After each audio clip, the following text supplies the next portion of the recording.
Hapaday and good afternoon, ladies and gentlemen. This public hearing is conducted by the Committee on Land, Environment, Housing, Agriculture, Parks, Infrastructure. It is now called to order at 2:00 p.m. Today's date is July 22nd, 2025. Notice of this hearing was disseminated to all local media outlets on June 14th, 2025, with the second notice provided on July 20, 2025. Notice of the hearing was also made known on the Guam Legislature's website and the Government of Guam public notice portals. This afternoon, the committee will hear testimony on Bill number 135-38 COR, an act to amend the CHAMORRO Land Trust lease agreement with the Guam International Country Club, Incorporated, sponsored by Senators Joe San Agustin, William Parkinson, and Shawn Gumataotao. We will also be hearing Bill number 164-38 COR, sponsored by Senators Tina Rose Muña Barnes, Joe San Agustin, and William Parkinson, an act to add a new Article 2A to Chapter 61 of Title 21, Guam Code Annotated, relative to streamlining the zoning law for affordable housing.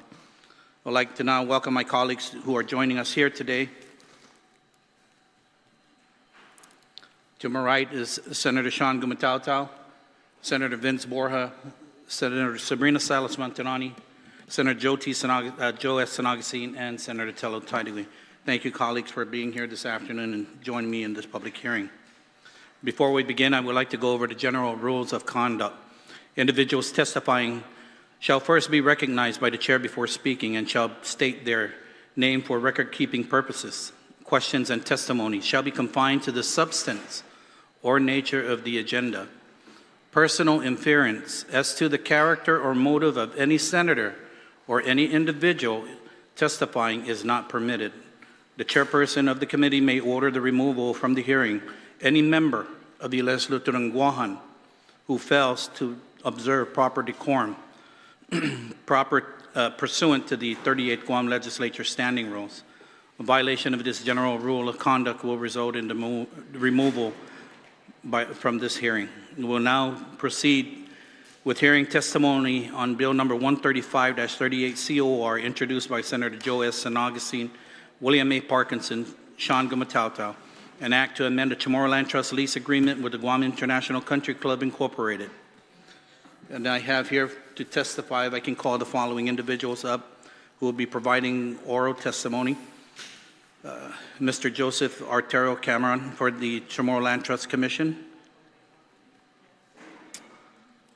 Barbara Burkhart. Bill Payne. Juanita Blas.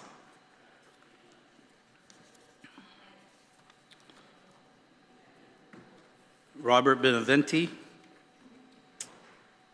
Russell Young. And I think this is Frank Floric.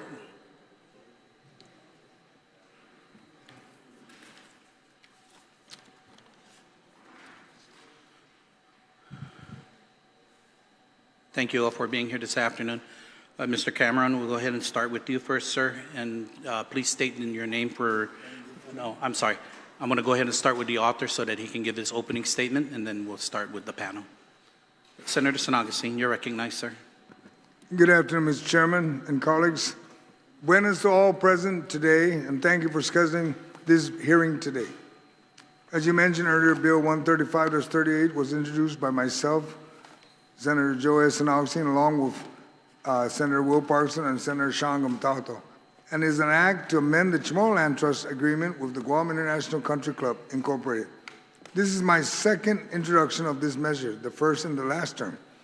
As we all understand, the CHAMORRO Land Trust Commission was established in 1975 to address the housing needs of our Chamorro families who lost their ancestral lands during Guam colonization. Despite the numerous land trust properties available, many Chamorro families still lack housing due to inadequate infrastructure, and COT faces persistent funding shortages to improve this infrastructure and turn to commercial leases to generate necessary funding. Lot number 10122-12 in the municipality of Dedu is owned by the CLTC and was transferred to the Commission in 1994 from the Government of Guam. The property is leased and is currently a rate-controlled golf course, namely the Guam International Country Club, or GICC. However, due to various factors over the last several years, including the Asian financial crisis, the SARS outbreak, and the COVID-19 pandemic, the property has struggled financially. To address the challenges plagued by these factors, the CLTC agreed to a payment plan with GICC, allowing them to pay overdue rent by October 2026. GICC has been making regular payments towards the overdue rent and is on pace to pay off all overdue rent on time. Furthermore, CHAMORRO Land Trust Commission and Guam International Country Club had discussed ways to improve rental cash flow. GICC proposed developing a solar farm on the property, which CLTC approved in a prior board resolution in 2024. That resolution included stipulations that included in Bill 135. These include the designating of approximately 5 hectares surrounding the GICC club to house and maintenance storage building with surrounding property of 1 acre for the use of CLTC, Ancestral Land Commission, and the Department of Land Management. This will save hundreds of thousands of dollars in office rent. All components of the solar panels must be free of PFAS substances and remove all solar farm components at the end of the lease by recycling and not disposed in Guam's landfill. GICC must provide a money guarantee to ensure the financial security, proper removal of solar panels, and the timely payment of rent. CLTC shall be responsible for the overhead maintenance costs of the facilities and grounds that they would occupy on the premises. If the property is not used for renewable solar power, the provisions would be null and void. Basically, to go back to the golf course. GICC is required to comply with all applicable building codes, environmental regulations, including all federal rules and regulations related to building construction, environmental protection, including but not limited to the International Building Code, ADA, Clean Water and Air Acts, NEPA, Resource Conservation and Recovery Acts as enforced by Guam and the United States. Last week, on July 17, 2025, CLTC conducted another meeting and extensively discussed this bill and supported this bill with some amendments. We will hear from them shortly on what those recommendations contain, and I'm certain they will help both the CLTC and GICC achieve their goals. We often speak about our legislation will benefit our community. In this bill, main benefits include the immediate payment of arrears, as CLTC will receive the balance of arrear rent within 30 days from enactment.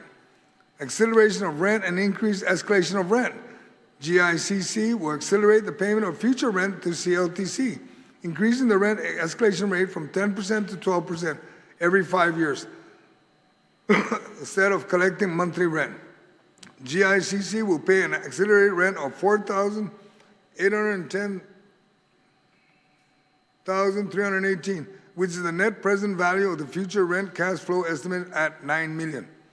It is important to note CLTC will use its own MAI certified appraisers to determine the net present value. GICC will pay the accelerated rent in 2 installments, 10% upon signing the power purchase agreement with GPA and the remaining 9% when power is first delivered. Until both installments are paid, GICC will continue to pay monthly rent. Rent savings for CLTC, Guam Ancestral Land, and the Department of Land Management. The CHAMORRO Land Trust Commission, Guam Ancestral Land Commission, and the Department of Land Management currently pay over $800,000 annually in commercial rent. By dedicating the current club as a permanent home for these agencies, the government can save over $26 million in rent over the duration of GICC's extended lease term to 2055. Construction a new permanent home comparable to the clubhouse would cost the government over $10 million. Permanent savings for electricity ratepayers. The 65-megawatt solar farm will produce clean electricity, allowing Guam Power Authority to forego the purchase of 13 million gallons of fuel annually, saving over $25 million per year. These savings will be passed on to all GPA ratepayers. This will all significantly contribute to Guam's efforts to meet the clean renewable energy goals established in Public Law 35-46, which aims for 50% of electricity to be generated from renewable sources by 2035 and 100% by 2045. Perhaps we can include that part of the revenue GICC will gain from the lease is that with the generation of power GICC will pay CLTC a very small fraction of what to fund CLTC's infrastructure improvement and operations towards preparing additional tracks and ensuring more suitable leases with the infrastructure ready to go. In producing 65 megawatts, GICC has the potential to get 17 cents per kilowatt, and if CLTC was paid just 1.5 per kilowatt, it could earn 1.58 a year or 47 million over 30 years. Building CLTC's coffers with much needed cash for infrastructure, the lease prepayment may be used to apply for federal CDBG funds administered by the GURA, and that, if approved, could result in $50 million more for CLTC development activities such as land surveying, infrastructure development, public facilities, renovation, and engineering and permitting services, if approved by CLTC board. There are so many different benefits. There are also many indirect benefits. This bill would greatly stimulate job creation, workforce development in construction, engineering, and environmental compliance. It will also encourage private investment in new residential construction and, most importantly, home ownership on trust lands, enhancing community resilience and emergency preparedness with improved facilities and infrastructure. Mr. Chair, with over 11,000 acres of land, CLT has issued 2,900 leases, and more than 8,000 eligible applicants remain on the wait list. With the potential to generate solar power, GICC has the ability to recover their expenses and even greater, make a profitable return on the investment. But they will not only benefit, the people of Guam will too. Bill 135 is a great step towards meeting many goals. The goal of harnessing sun for energy, providing CLTC with much needed capital for improvement on trust lands, and most importantly, laying the path to giving our families the safety and comfort of home ownership. I ask that you support Bill 135-38 as the legislation will advance our shared goals of strengthening CLTC's infrastructure for our families, promote renewable energy that benefit our community, and provide a sustainable solution for the future of our island. I know it was long, ladies and gentlemen, but we'll have a great time as we move along. Thank you. Mr. Chairman. Thank you, Senator San Agustin. We'll go ahead and have now the testimony from the panel.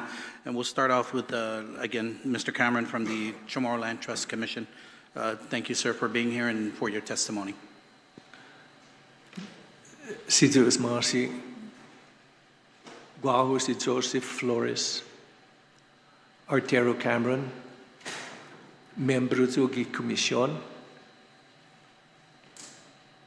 Inakugun CHAMORRO. Gimaposnia ane humatuzo gwini uripara zaosienti imanmat sangkotsa in mami zani otrudos na membrun I komisyon. Hami na tres mafa disgusto zan animat.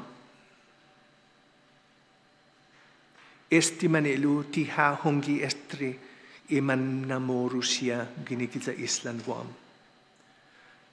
Timan mafana guihet ni esti na maniera put costumbre. Sentiu hulat umahina iman mantratan mami na tres brohimus. Ni manananga pofan matsotso. Solmat ka sitibadi. Lo ti todos hamzu man iso ni estzu na estao gima Bosnia. Solamente 4 ha managoti kainainia para umahulat ham kumutaza minalatit mami. But tai minanhaluman era I pinanagwin isainan mami. No gov anuk iman tai respetu ganyabai estiu afitma. Munga fan ma put favor na man hineksi hamzuni tola mizu. Maila ta fan da famolik para minaulik todos I tauto sia. Gi para isu impied iman CHAMORRO. Good afternoon, Vice Speaker and honorable senators. As I sit before you today to deliver testimony on behalf of the Chamorro Land Trust Commission's Board of Commissioners, I feel it's essential to reflect on the atmosphere during my other 2 colleagues' confirmation hearing. While we faced significant skepticism and negative energy, I genuinely appreciate the perspective shared by those senators whom did vote yes to our confirmation. However, I am here today to demonstrate the progress we have made together as commissioners for the Chamorro Land Trust Commission. Think back to the myth of Pandora, who was given a box by Zeus and warned against opening it. Driven by curiosity, she opened the box and unleashed all the world's evils, leaving hope trapped inside. Despite the challenges we've encountered, I want to emphasize that hope is not merely a distant concept. It is very much alive and thriving with our efforts. The accomplishments we, as an entire commission and staffers, achieved in recent months illustrate that this hope is real. It is our guiding force. We, the commissioners and staff, will continue to propel the Chamorro Land Trust Commission's programs forward and make a meaningful difference for the Chamorro Land Trust Commission's constituents.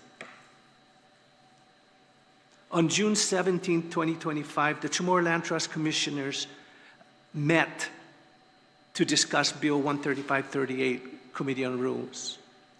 The Commissioners motioned and unanimously voted to support Bill 13538 with the following conditions.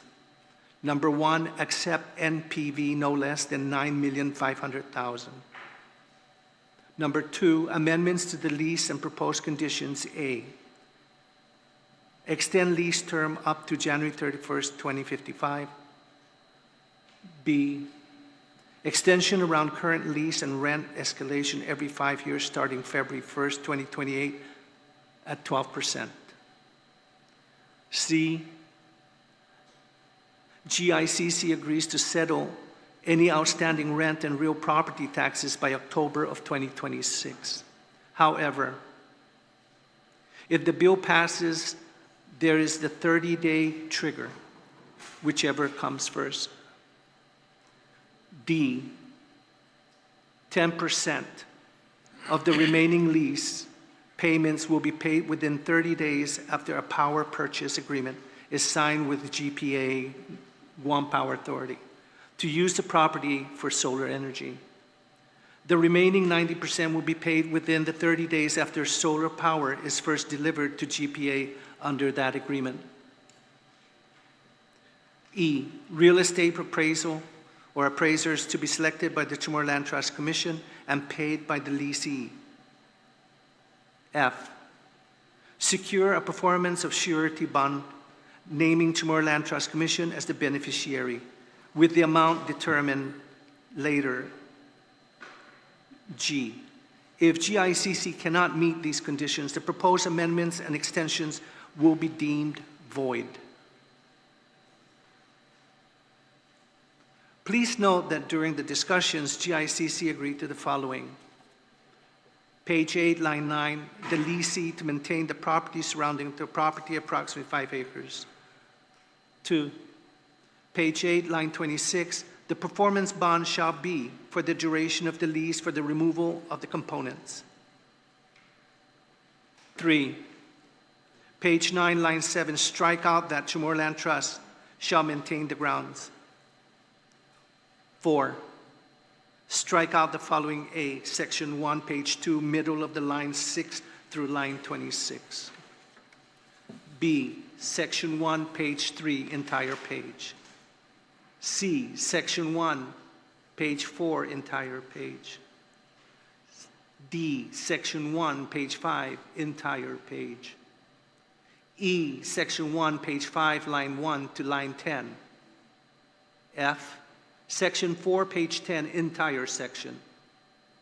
G, section 5, page 10, lines 25 to lines 27.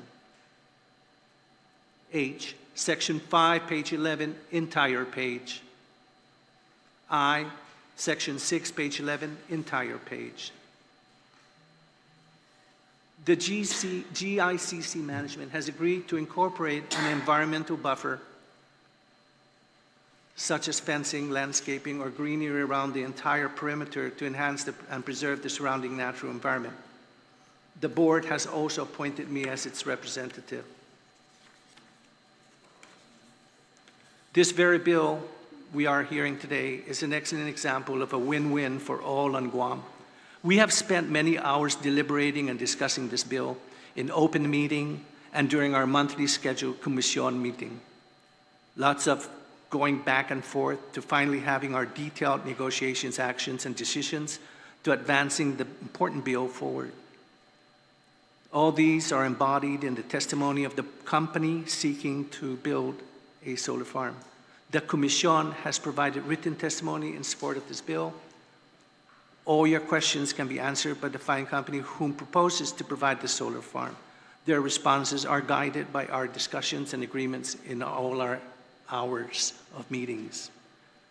And again, these were open meetings. It was open to the public for any interest or any input.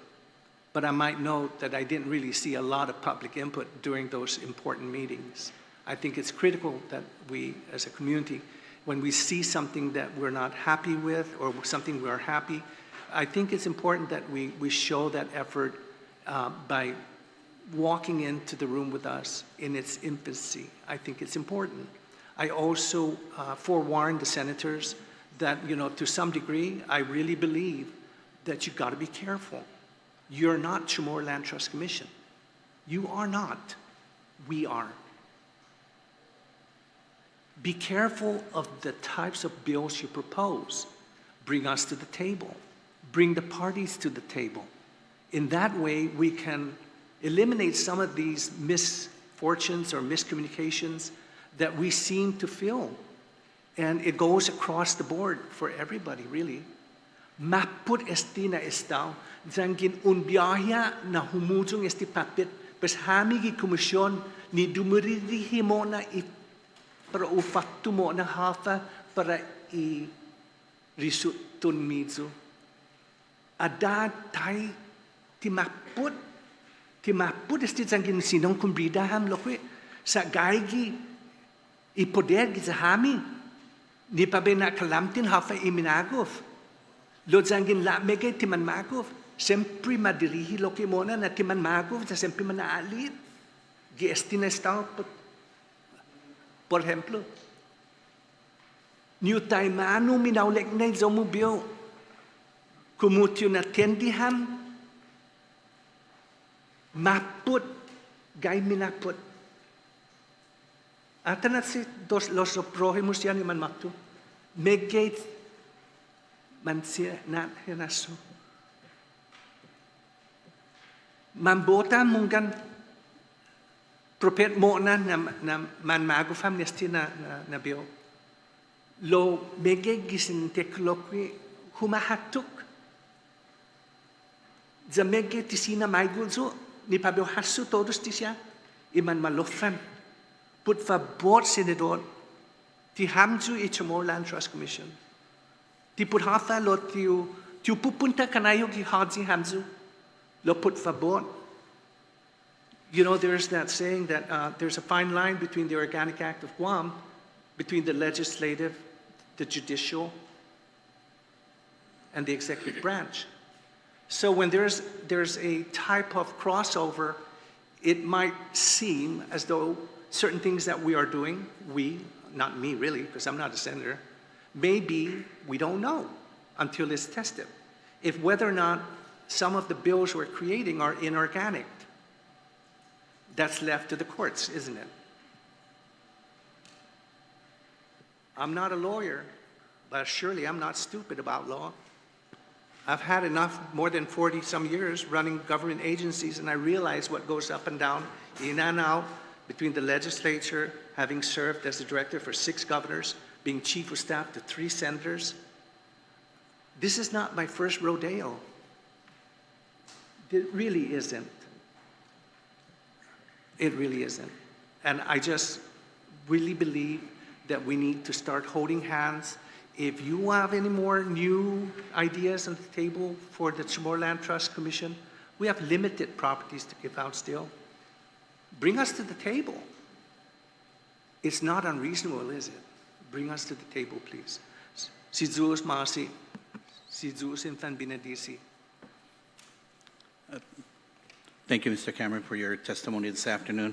Next on the list would be Ms. Barbara Burkhart for your testimony.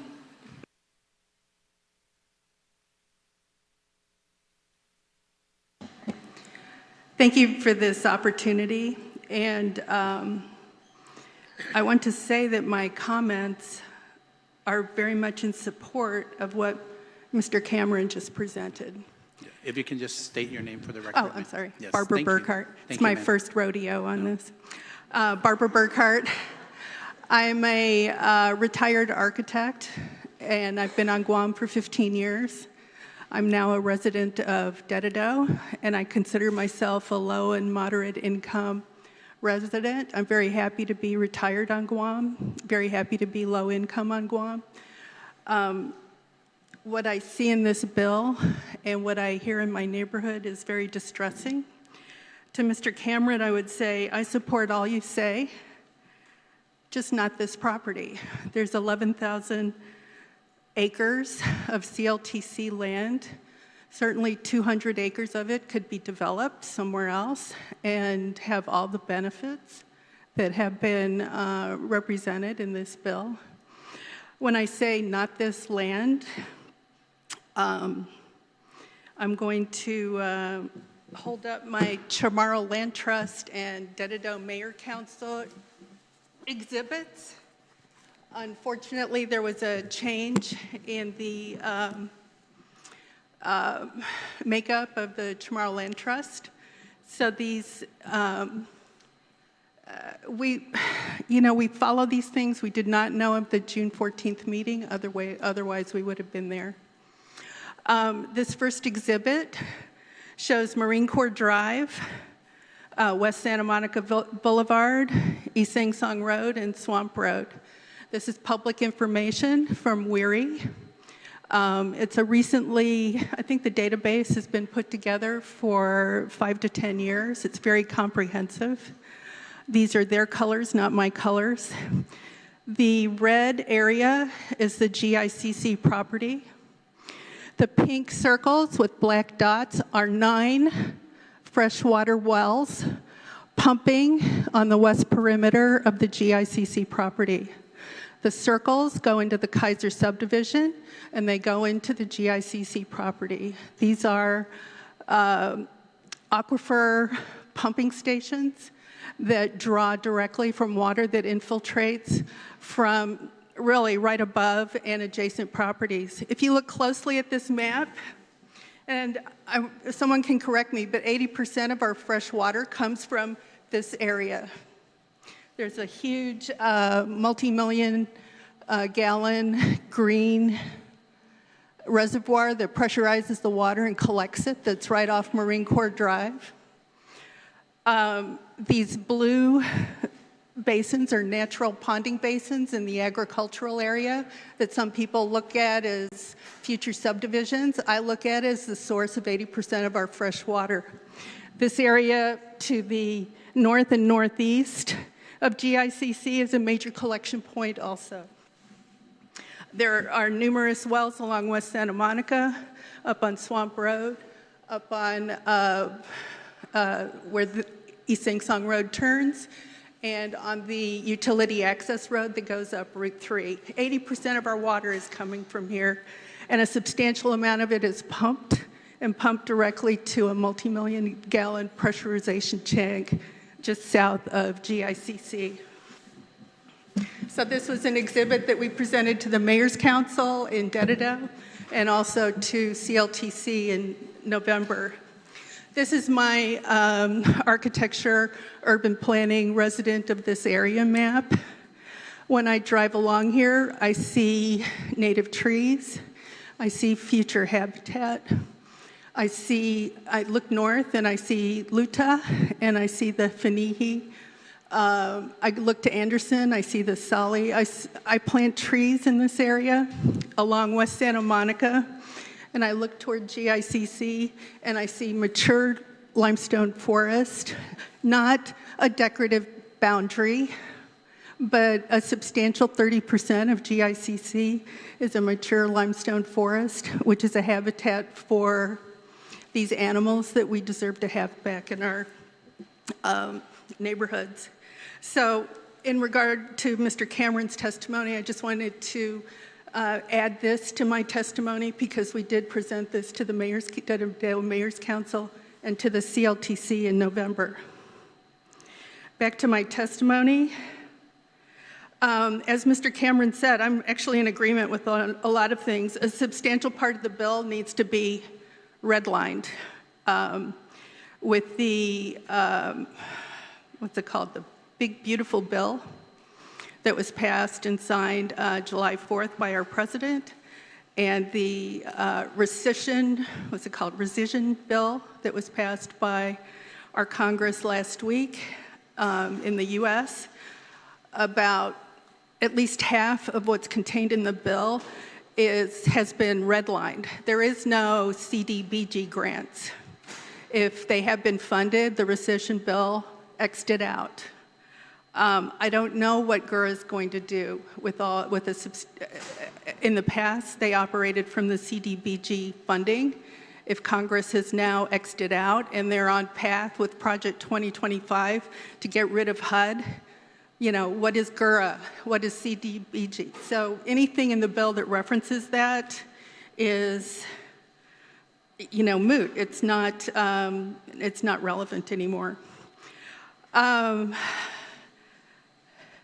Further, funds for use by the CLTC, as mentioned, are a guesstimate, or as we would call it, a WAG in my industry.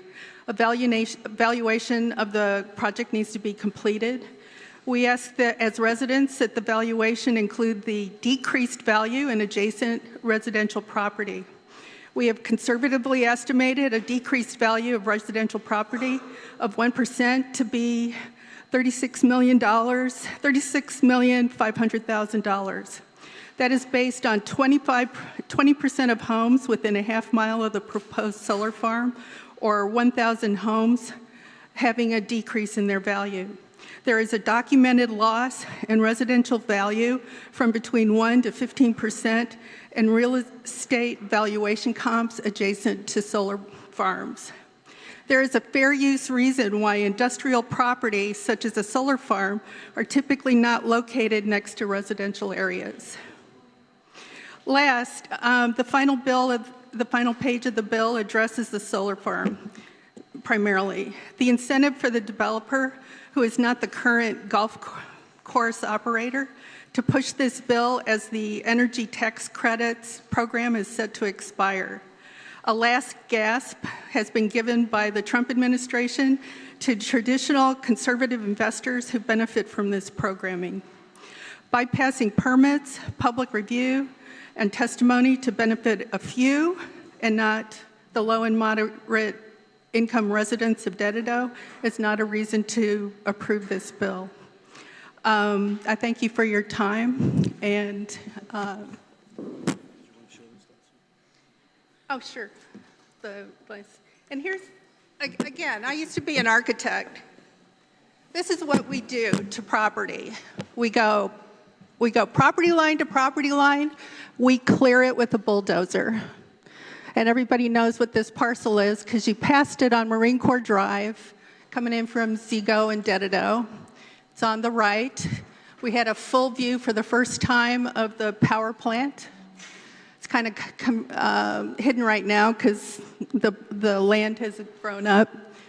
I have no confidence, and based on what I know about developers on Guam and solar farms on Guam, and just the people that were my clients for 45 years, this is what's going to happen to that property. They're going to take a bulldozer.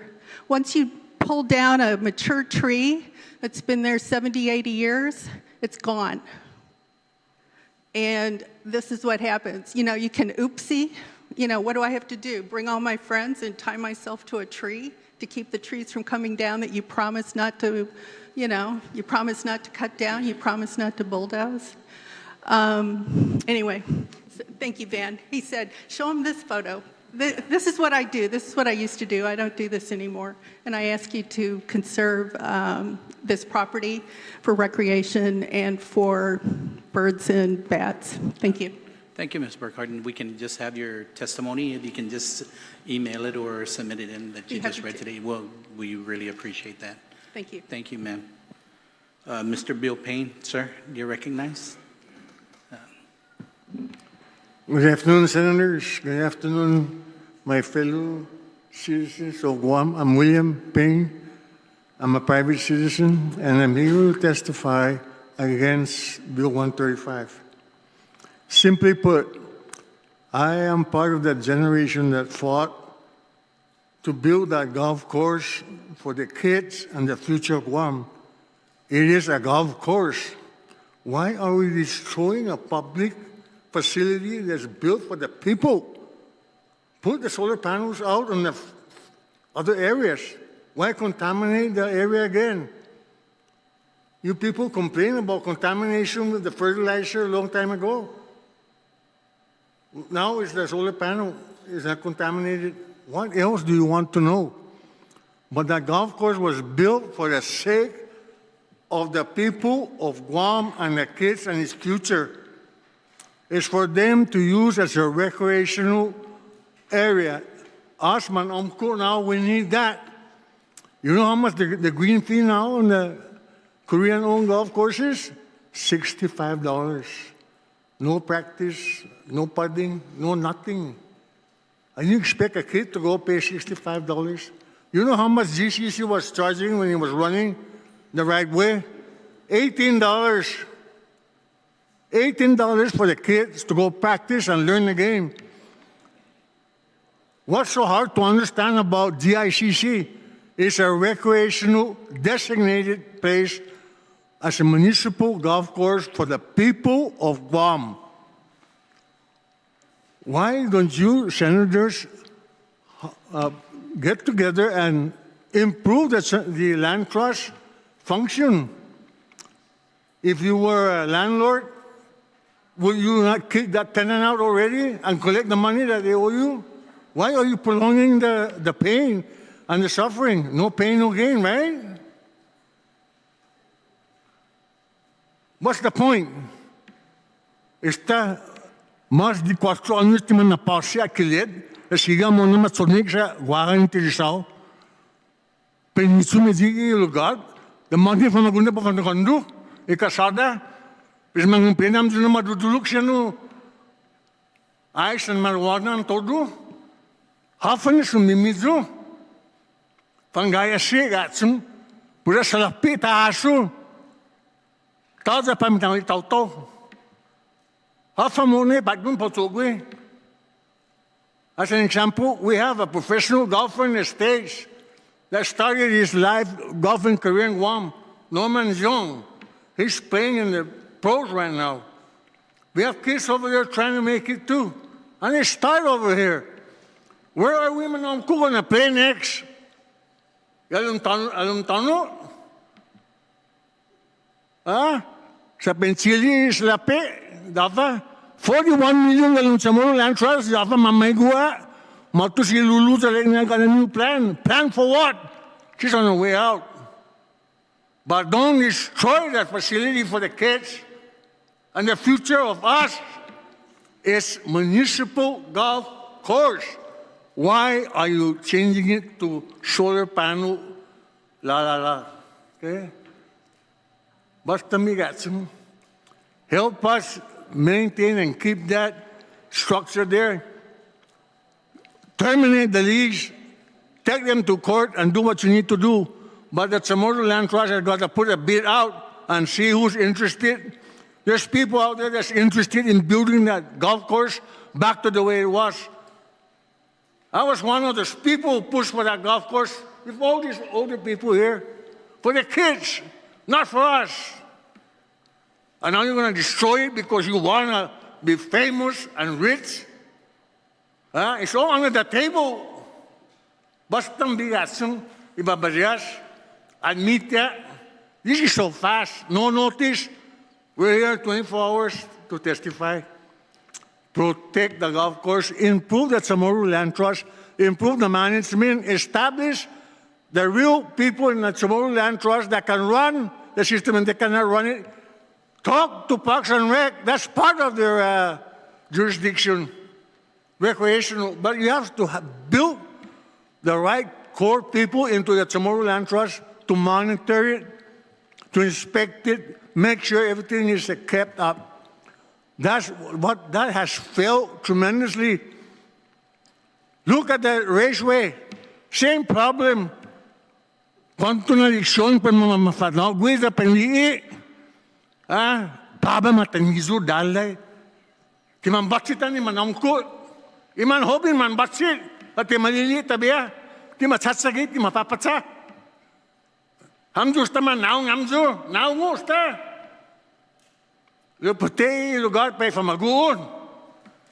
Pamune tatati. Katawad sa mista ni manamkot be.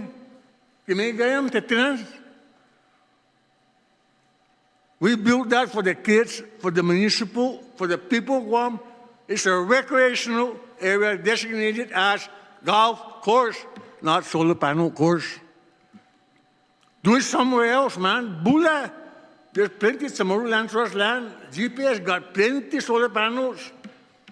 My prediction in the next 5-10 years, those solar panels are going to be obsolete. Uncle Sam is finishing up on the nuclear fusion power source. And that's what's going to happen. He's going to remove all these solar panels. That's what I read and what I see. All this AI stuff coming out. It's a different world. But don't destroy the designated municipal golf course. That's for the kids. Please go out and look. Put out a bid proposal so some people can come and put in their bids what they can do to bring it back up to the way it is. COVID killed it, and your tourism ain't going to bring it back up, but the local population needs it. Hani munisita bini tototono, hamini mamobli, hamini gagatsa, gagatsa na, pero faz nang botun mizo, botun mami pamimbitam zo, panggay mamalaw, panggay mamalaw. Any if na nagimanom ko antes. Basta mahasupa ay bitsa, hasupa may pubitso ni tao to. Por favor, save that golf course. Tell the solar panel people to go somewhere else, but cease, end that lease, take the guy to court, have him pay, if he cannot pay, put him in jail. That's what other business people do. And that's what the courts and judges are for.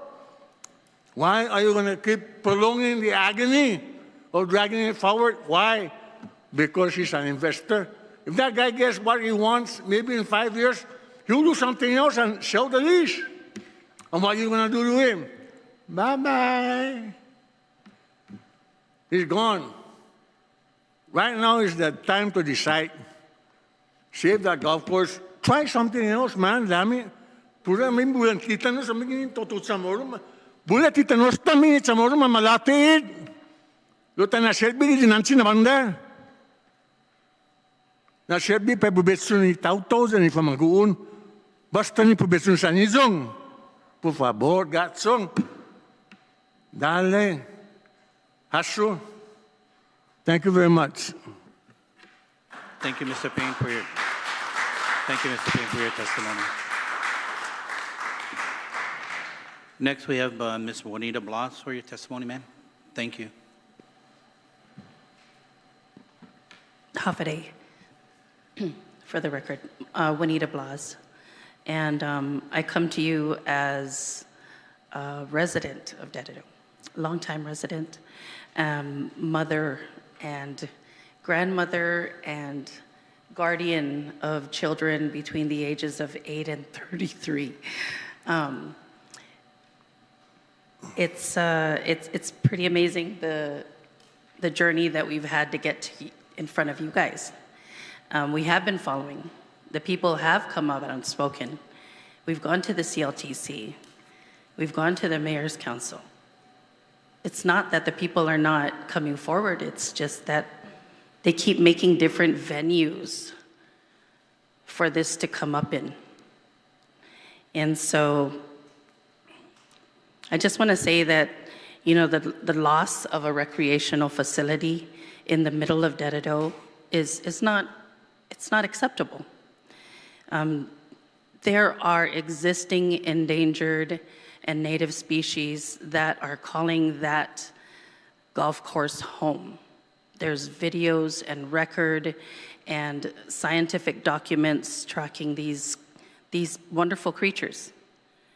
And so that land to land, you know, one side of the land all the way through clearing, do you think they care?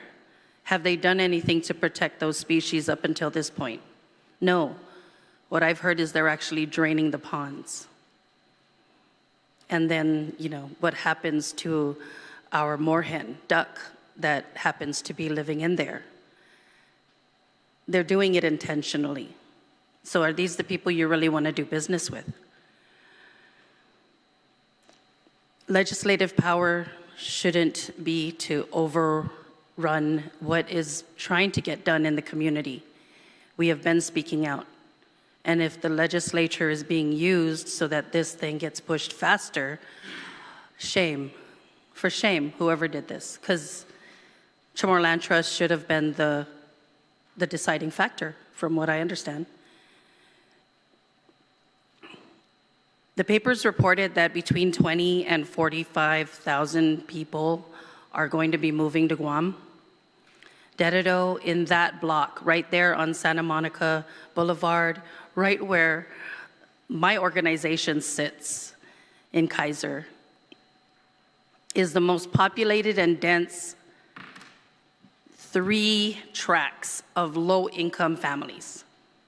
Do you think they're here? Do you think they saw the newspaper today? Do you think they went online and read what was in the docket for today?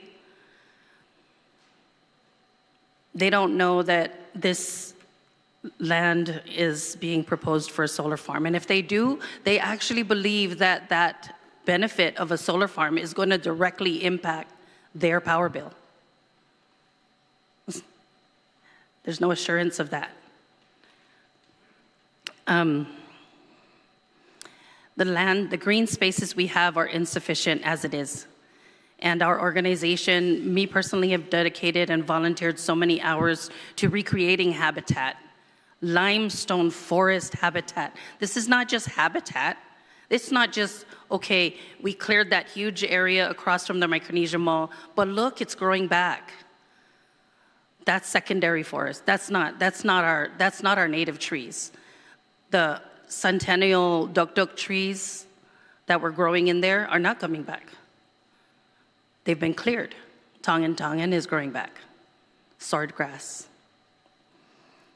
And so it's just beyond reason that this is being put forward. I've said many times, put solar panels on buildings. The schools are located districtly throughout the island.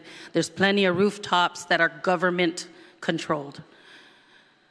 Why we're clearing a recreational facility is beyond me, because we're not like the tennis court people. You know, I don't golf, I don't tennis, you know, I don't play tennis. But, you know, the tennis court people have a beautiful facility right there at the sports complex. Beautiful lights everywhere, gated. I mean, come on. The kind of golf we're talking about is for community kids and regular people. A friend of mine stated it another way. I don't golf, I don't play soccer, I don't shoot hoops, play tennis, football, but we support green spaces. She supports green spaces. Low to moderate income people need more educational and physical activity space that incorporates nature. That golf course is prime for tours and field trips. For all of our eco-tourists that are coming here, they don't want to see tropical plants. They want to see our native and endangered species. And they exist there at the golf course now. Thank you for your time. Thank you, ma'am, for your testimony. And also, if you would like to submit that, you can submit it as well. We can put that for the record. Thank you, ma'am. Appreciate it. Next, we have Mr. Robert Beneventi, please. It's not here? Oh, there. Yes, sir. Next round? Okay.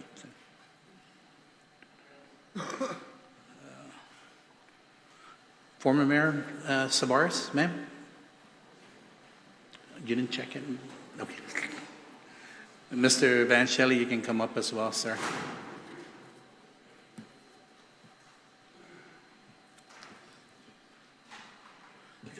You can.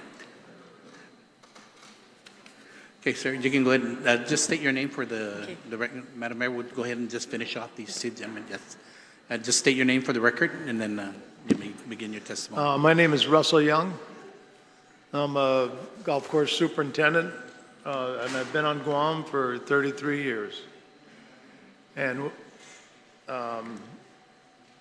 hello to all the senators, the vice speaker, everybody here, everybody behind me, and I'm glad to be here. Oh boy, I agree with everything that Mr. Bill Payne said, except for some of the CHAMORRO. I didn't understand it, but I feel sort of the same way he does. I can't really express myself as good as he can, but the thing is I have watched, because I work, Leo Palace, I started there 12 years and then 21 years up on Anderson at the Palm Tree Golf Course. And I have had the chance to see parents and their children play golf together, starting from a young age and then working up to the teenage years.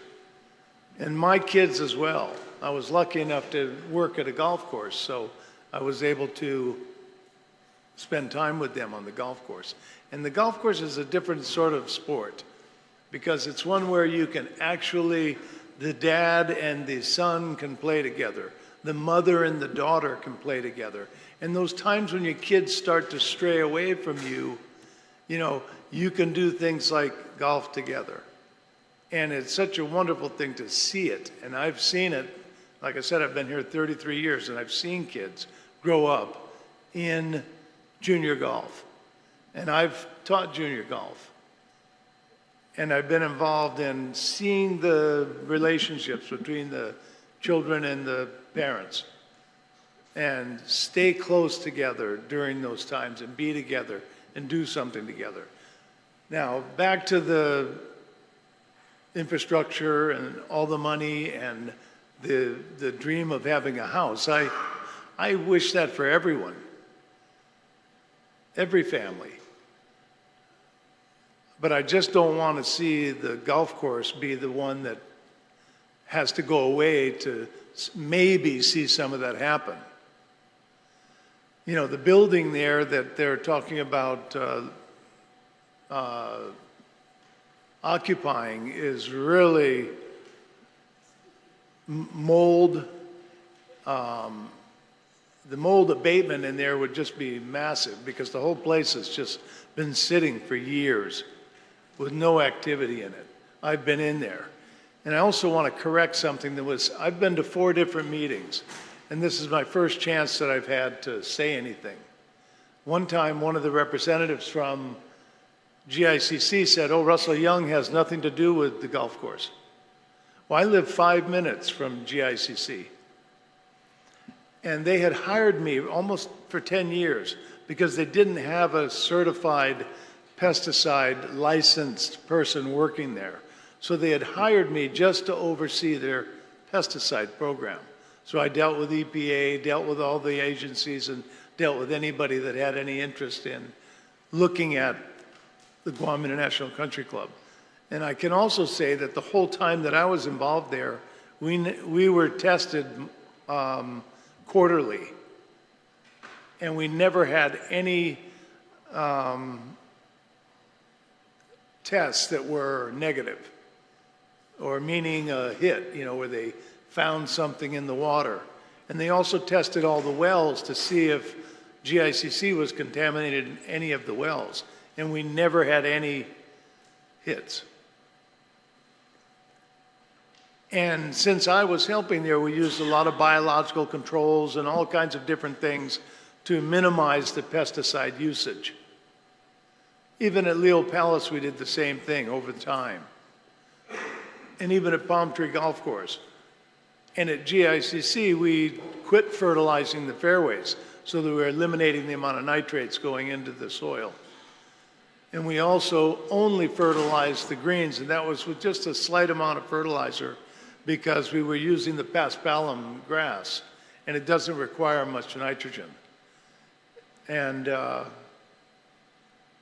anyway, of course I am opposing the solar farm. And some people have brought up about the fruit bats. I physically saw them early in the morning hanging in the casarina trees and some of the other trees at the golf course. And the other thing is there's hundreds of huge mature trees at the golf course. Well, shade and solar panels don't go together. So obviously these guys are going to have to remove all these giant mature trees because, like I said, trees and shade don't go together with solar panels. And again, like Mr. Payne said, why would we tear up a golf course that could be used by the kids and used by the families and used by everybody here on Guam? You know, we already lost Admiral Nimitz Golf Course. We've already lost Windward Hills Golf Course. And as the Guam population increases over the next how many years with all the Marines and all the people that are going to come with the Marines, there's not going to be a whole lot of golf available. Prices are going to go up. And where are the locals going to play? Where are the kids going to play? And so that part of the relationship and the family and the kids, where are the kids going to, you know, where are they going to go? We don't want them just sort of wandering away and doing whatever kids will do if they don't have some direction or they don't have something to do. They'll find something to do. And it won't sometimes be something positive. So anyway, I think I've said enough. And like I said, when I was in the last meeting at CLTC, one of the Guam people said, oh, Russell Young has nothing to do with GICC. Well, I saw the moorhens there, hundreds of them, in the ponds. And when I started at Leo Palace, the Marianas moorhen was an endangered species and still is. There was only about 5 of them on Guam. And now there's tons of them living in the ponds at GICC and breeding in there. I have a lot of pictures of the babies and the mothers and the fathers and tons of pictures of the moorhens and of the bats, the fruit bats. And there's also supposedly a butterfly that I don't know too much about, the 9-spot butterfly, but yeah, I've heard all kinds of things, you know, being at Leo Palace for a long time, then up on Anderson. You know, there's a lot of environmental folks that like to look at what's going on in the golf course and what you might be doing. So, you know, it's also very good to be careful with what you're doing with anything. But anyway, I've said enough, and I'm glad and appreciate your time. Thank you, Mr. Young. So what I'll go ahead and do is just correct your entry here because you support the legislation. So now you oppose it? Yeah, no. Sorry. Yeah. You don't want your friends to see that, and then they're going to say, oh, Mr. Young, you supported it. Thank you, sir. Yeah. Mr. Florig, your testimony, please, sir. Thank you. Thank you so much. You know, before I begin my testimony, I just want to make it pretty clear that I have golfed since 1979. I love the sport. I'm bad at it, but you know, you've got to weigh your differences, especially with today's environment. So with that, let me begin. You know, I've got friends on both sides of the aisle. I've got golfing friends. Bill and I are pretty good friends. His wife and I are friends. Van here, and people behind me are friends because we've golfed together. And again, like I said, I'm lousy at it, but I love the sport. That being said, right, Honorable Vice Speaker and member of the 38th Guam Legislature, Hafa Day, my name is Francisco Aquino Florig, and I appear before you today not as chairman of the board for Guam Housing Corporation, but as a proud-born son of Guam. For the record, Guam Housing Corporation remains the only government of Guam entity that actively finances the constructions of homes in Chamorro Land Trust, commissioned properties. Our core programs are, one, the Native Chamorro Veterans Loan Program, which has been in place since 1998, the regular GHC loan portfolio, which continues to serve quality local families.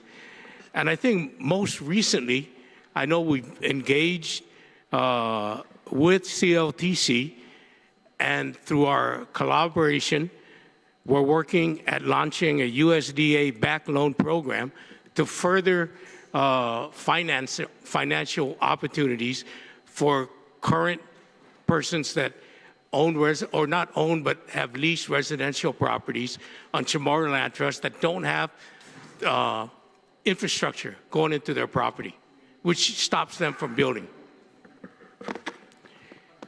We are proud to serve the primary and, for many, the only vehicle for turning in the dream of home ownership into reality on CLTC land.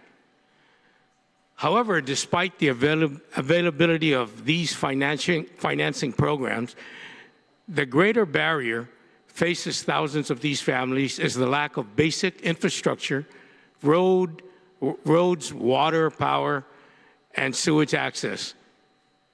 And this is through their assigned residential lots that they've been paying for.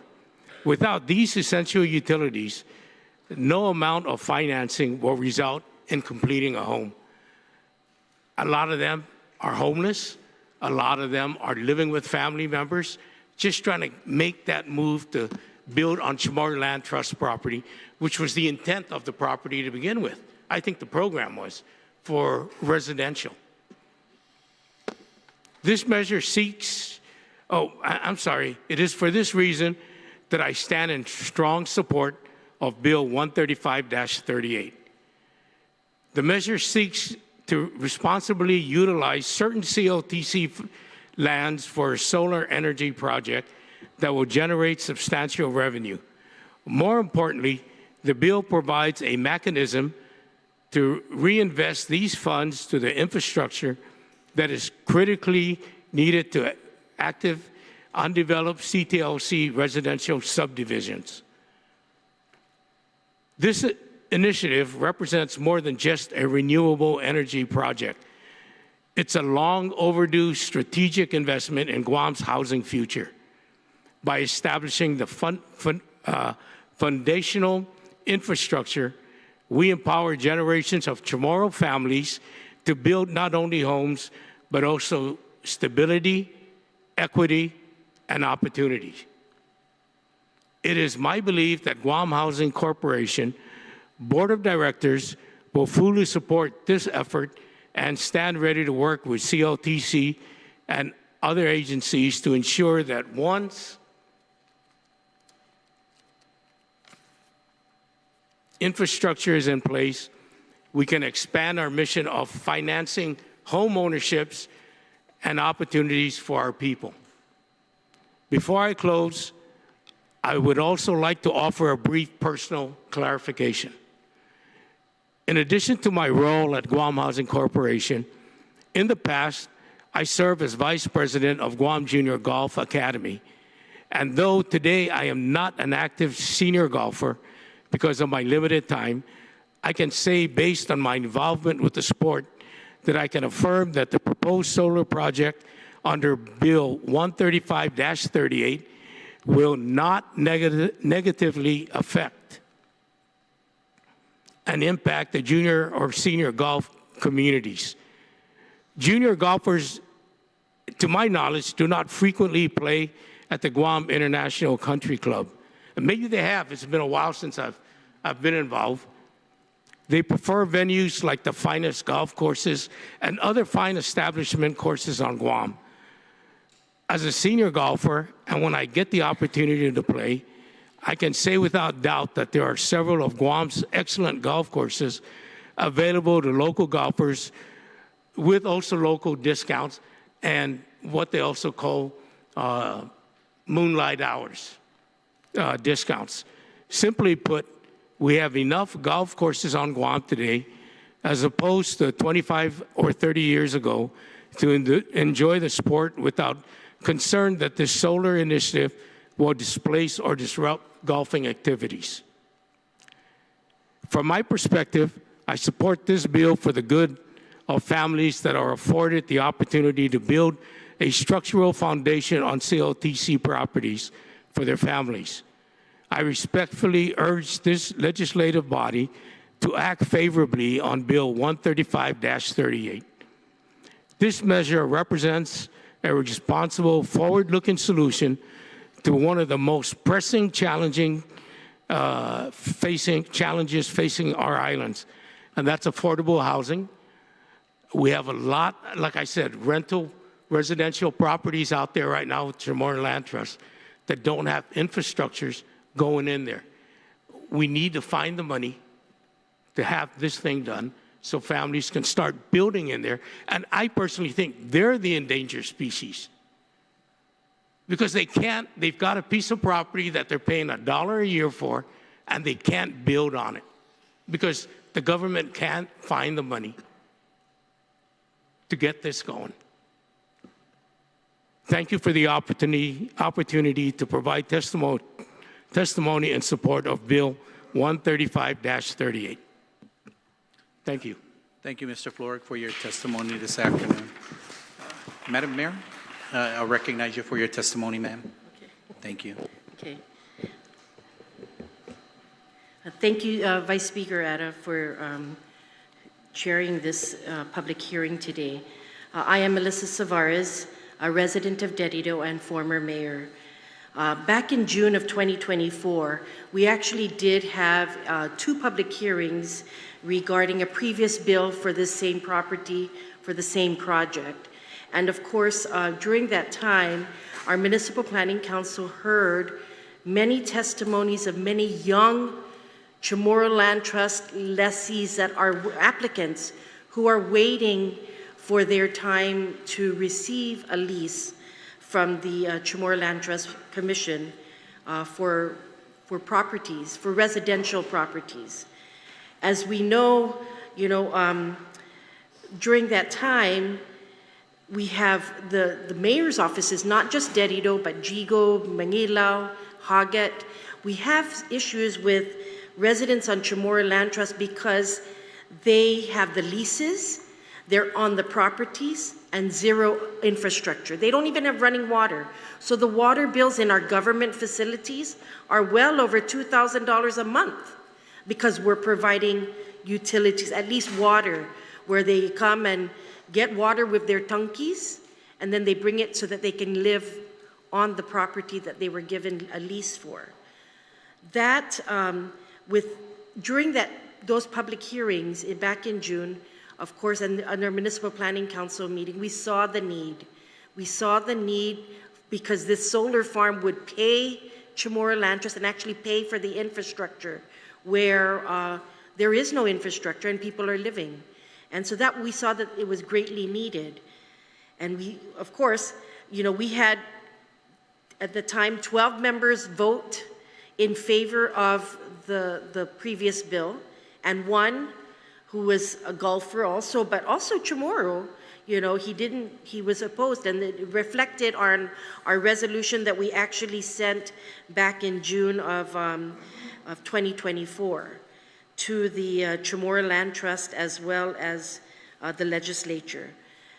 Over the several months after that, during our public forum in our Municipal Planning Council meetings, we continued to have individuals come and give us information, give the Municipal Planning Council information about the concerns with the solar farm being in these areas, especially because we have 3 housing areas, and I said, as they mentioned, 3 housing areas adjacent to this property. We have East Kaiser, we have Ipaupau, and then we have the Gura 501 housing developments, where we have families, growing families, multiple families in one house living in those homes. The concern that we had finally in our November meeting, after hearing several months of, it was not of concerns that were brought up as far as the solar farm leakage and the chemicals coming out of the panels. It was not on our November agenda, so we could not vote on it and present and adopt a resolution. So I sent a letter to the Chamorro Land Trust chairperson at the time, Arlene Berdalio, to pull away to change our stand on the bill, and we had opposed to it. Our concern was that the Chamorro Land Trust has a poor history of enforcing the proper rules and regulations for the current leases. Citations and/or warnings are of consequences for accumulating trash, meaning junk cars, tires, and white goods, has never been given by the Chamorro Land Trust to these residents who have leases. They depend on other agencies, EPA and the mayor's office, to do that work for them when they're the ones that are the landlords. They should actually be regulating agencies, since they are the landlords of these properties. CLTC properties, specifically in Jigo, Derido, and part of Mangilao, sit over the northern aquifer, which provides 80% of our drinking water for the people of Guam. Guam EPA is currently doing a cleanup at the old solid waste transfer station, and you see there's huge piles of tires if you pass there, which is the corner of Batula Road and Marine Corps Drive in Derido.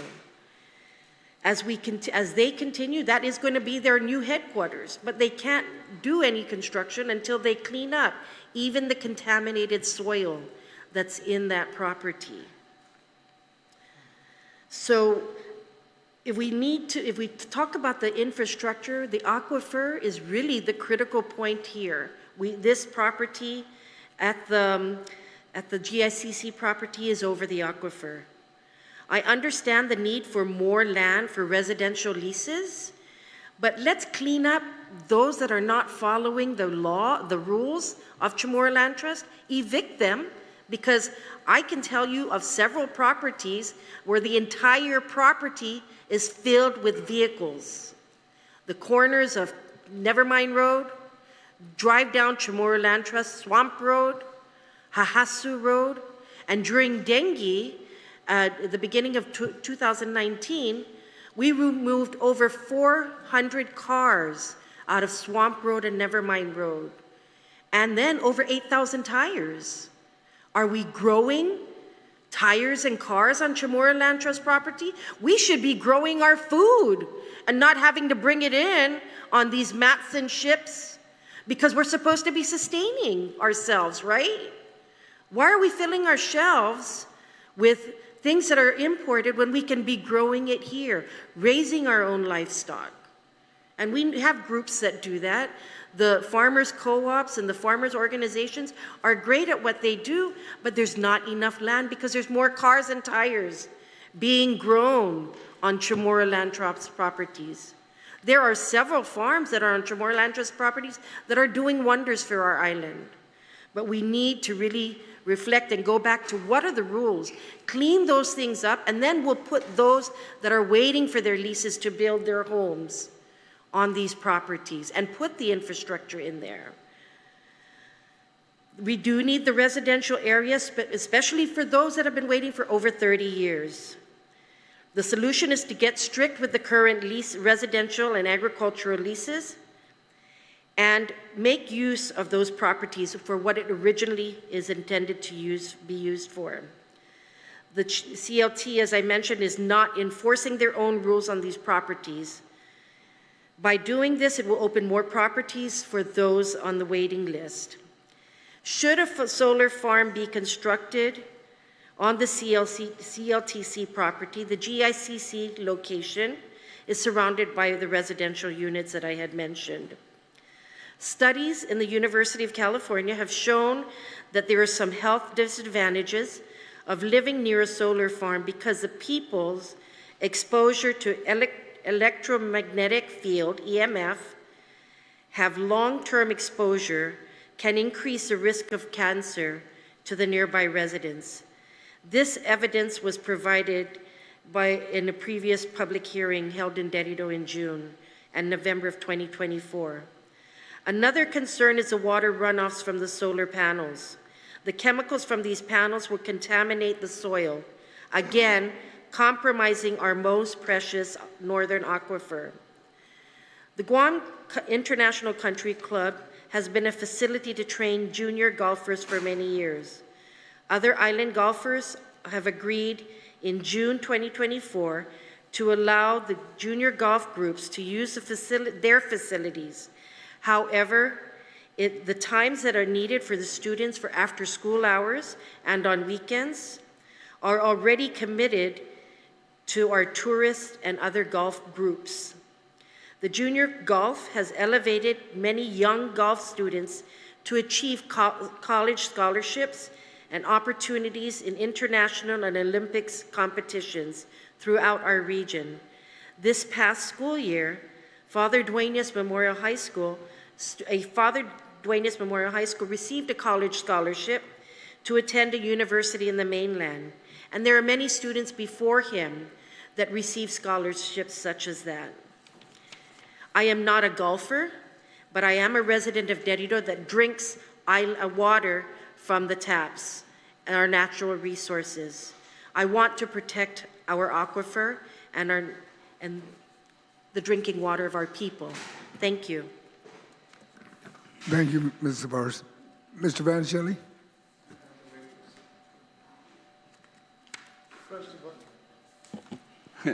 If you don't mind, I'd like to wait until Vice Speaker Otter returns.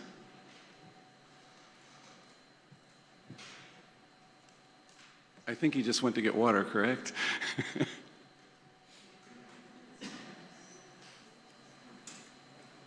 Thank you. Thank you, Mayor.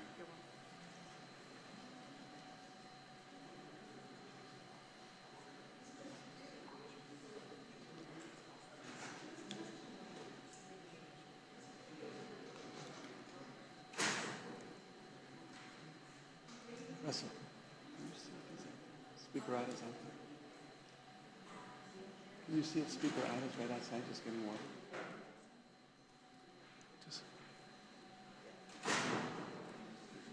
Oh. Shawn, you're leaving too? Is it a restroom break? No, Mr. Shelley. Senator Vice Speaker asked me to introduce you to go ahead and start your testimony. Okay. All right? I guess I have no choice. Thank you. All right, thank you. So, Senators, thank you for giving me the opportunity to testify before you again today. I'm here. Last time I was here just as an individual, speaking for myself. Today I am actually speaking for myself and as the president of the Guam Municipal Golf Organization, a nonprofit organization that was specifically formed in hopes to take over the management of the GICC golf course when the CLTC finally decides to properly terminate the lease based on lack of performance over years. Prior to that, you all, I think most of you know that I was one of the 3 founders of the Guam Junior Golf League, along with Mr. George Benoit, bless his soul, and Bob Coe, the president of DFS.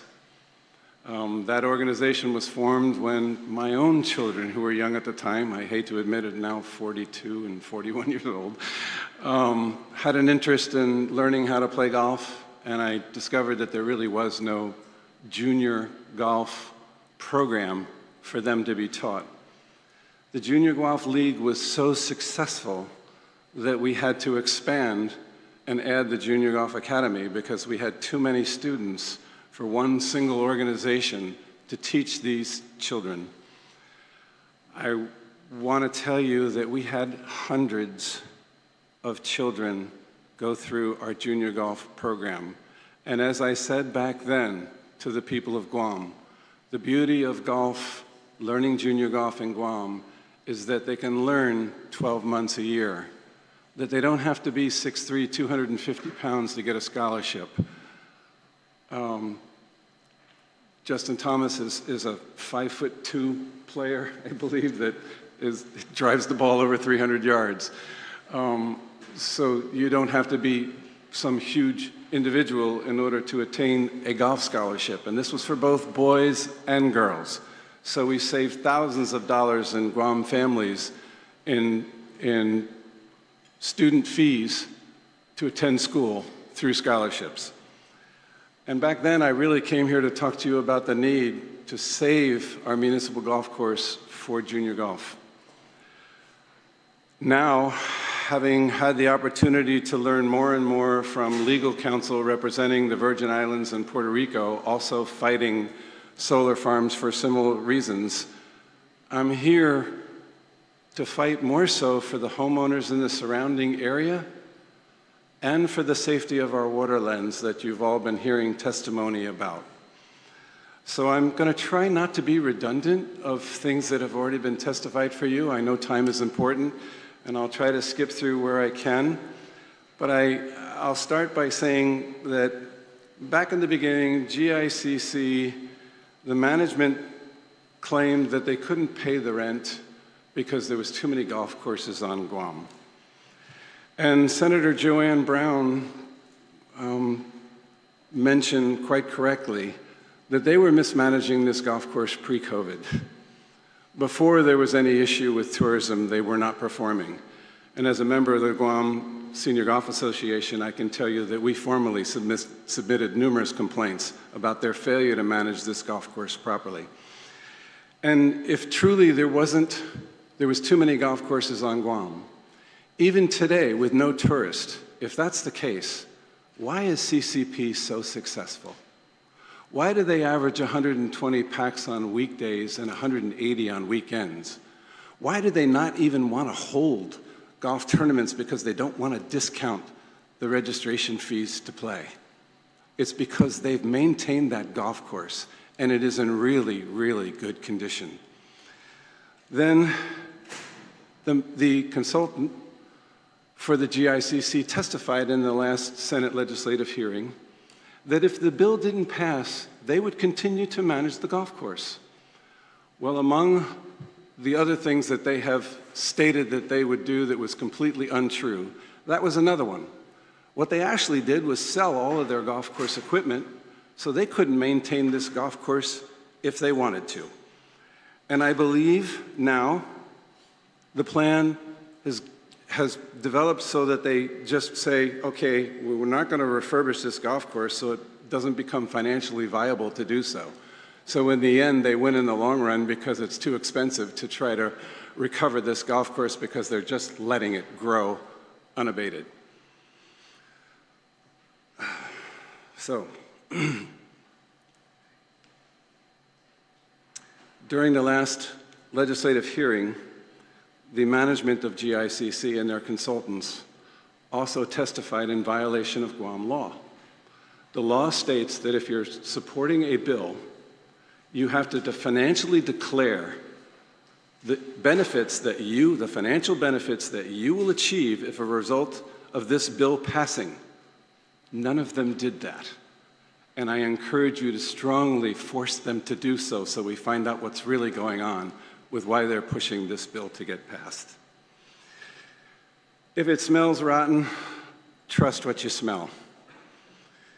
Senator Taitagui had it correct about asking why was this deal done secretly? Who truly benefits from this bill? It's clearly not the homeowners who live adjacent to this property.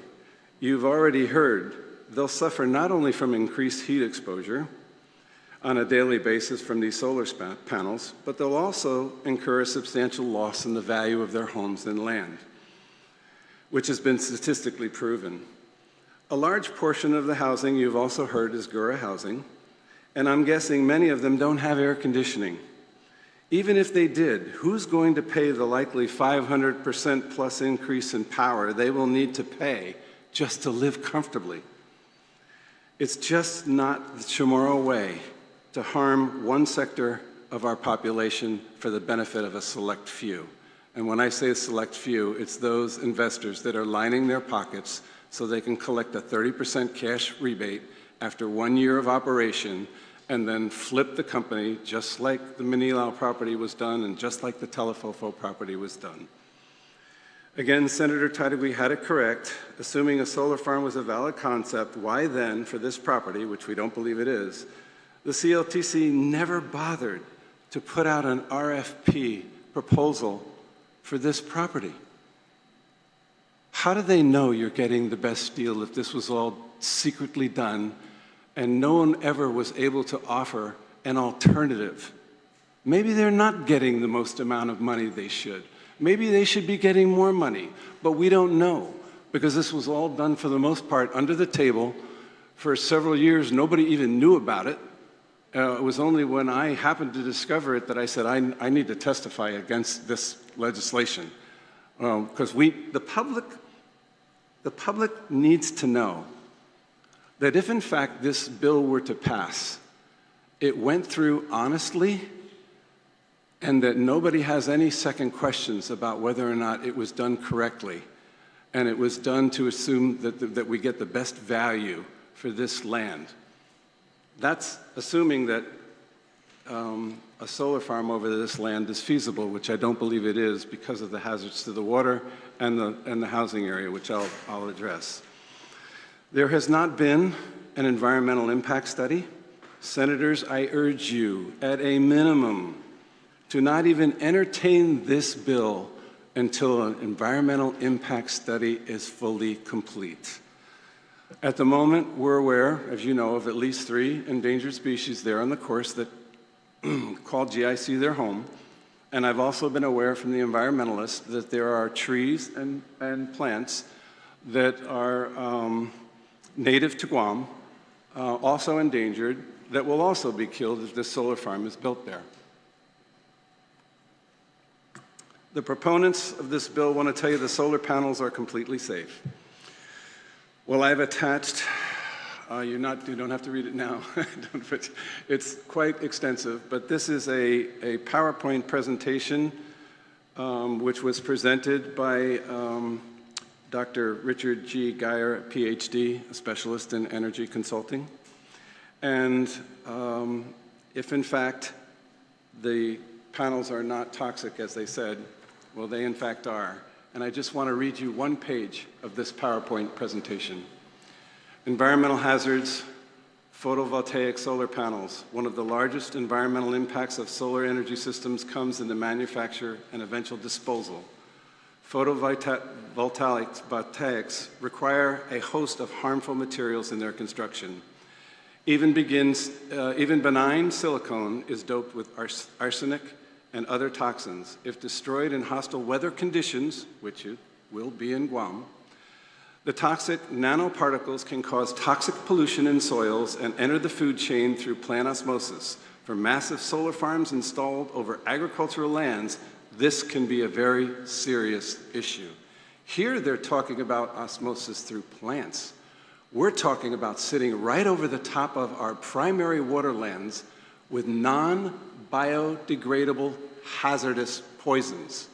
If it gets into our waterlands, you could be talking about the greatest health disaster in Guam has ever experienced. The single greatest. Industry manufacturers contends with serious pollution issues despite its high-tech reputation that it's clean rooms. It's not. I ask you all to please fully read the PowerPoint presentation that Dr. Geyer has submitted. I'm submitting it, to which you can all get copies of. The owners in the surrounding Dirido golf course area, again, as you already know, were never advised of the fact that the value of their homes would suffer a loss if, in fact, a commercial solar farm was built adjacent to them. This has statistically been proven. I think all you have to do is ask the homeowners in Marble Cave area or Telefofo if they've been able to sell their land. They haven't. Who wants to live next to a commercial solar farm? No appraisals, this has also been gone over before, no appraisals was carried out for the use as a private solar farm. If the existing lease with discounts to serve as a municipal golf course is left in place, then the investors end up stealing even more funds from the people of Guam with substantial discounts for land use. If the land use is changed from a morale and welfare facility to a private profit facility, then the appraisal and lease rent needs to be substantially increased far and above the 2% increase the proposal wants you to believe is some sort of generosity on the part of the investors pushing this bill. The investors also continue to state that they will allow, isn't that nice of them, a portion of the GICC building for use as offices. Well, I'm not an attorney either. Some people have testified that they're not legal counsel. But if I'm not mistaken, at the conclusion of the initial lease for the GICC property, the CLTC already owns this building. So I believe the investors are misrepresenting the actual facts again, as they continue to do over the course of these discussions. Based on the previous testimony, I see the new bill has attempted to add a decommissioning performance bond, which I questioned wasn't there. But the verbiage in the new bill, I find the language grossly inefficient and vague at best. The EPA to date has no direct disposal performance mandates once panels' usefulness has expired. Once again, you have to ask yourself, if the panels are truly non-toxic, why is it the EPA has yet to put written disposal performance guidelines in place? You can't take these batteries and panels and dispose them in the landfill. They have to be dismantled and disposed and shipped off the island. To this date, there is only one company in the United States that will actually even take these panels. The cost to dismantle and dispose of both the batteries and panels, along with restoring the land to its original condition, will result in multi-millions of dollars. A few $1 million put up as a performance bond won't even begin to cover the expense of restoring the land. Despite what you're being told, the investors are only in it for the 30% cash rebate they will receive from the federal government once 1 year of operation is complete. That's how the law is written. If you don't believe me, ask them to turn over the full 30% rebate to the CLTC to be placed as a performance bond, and they won't walk away, they'll run away. This bill is dead on arrival. In addition to a tourism recovery project in the near future, there is also, and it's been mentioned, the additional 40,000 military family and federal employees scheduled to arrive on Guam in support of the new Camp LEASE. As GVB stated, where will the local and military folks have affordable place to play the game so many love? When tourism recovers, and it will, the golf courses built for tourism will cater to the tourist, as they rightfully should. Only the locals will be left with no affordable place to play. Last but not least, GITA, GVB, the Dirido Mayor's Council, and the Attorney General have all stated they do not support this bill.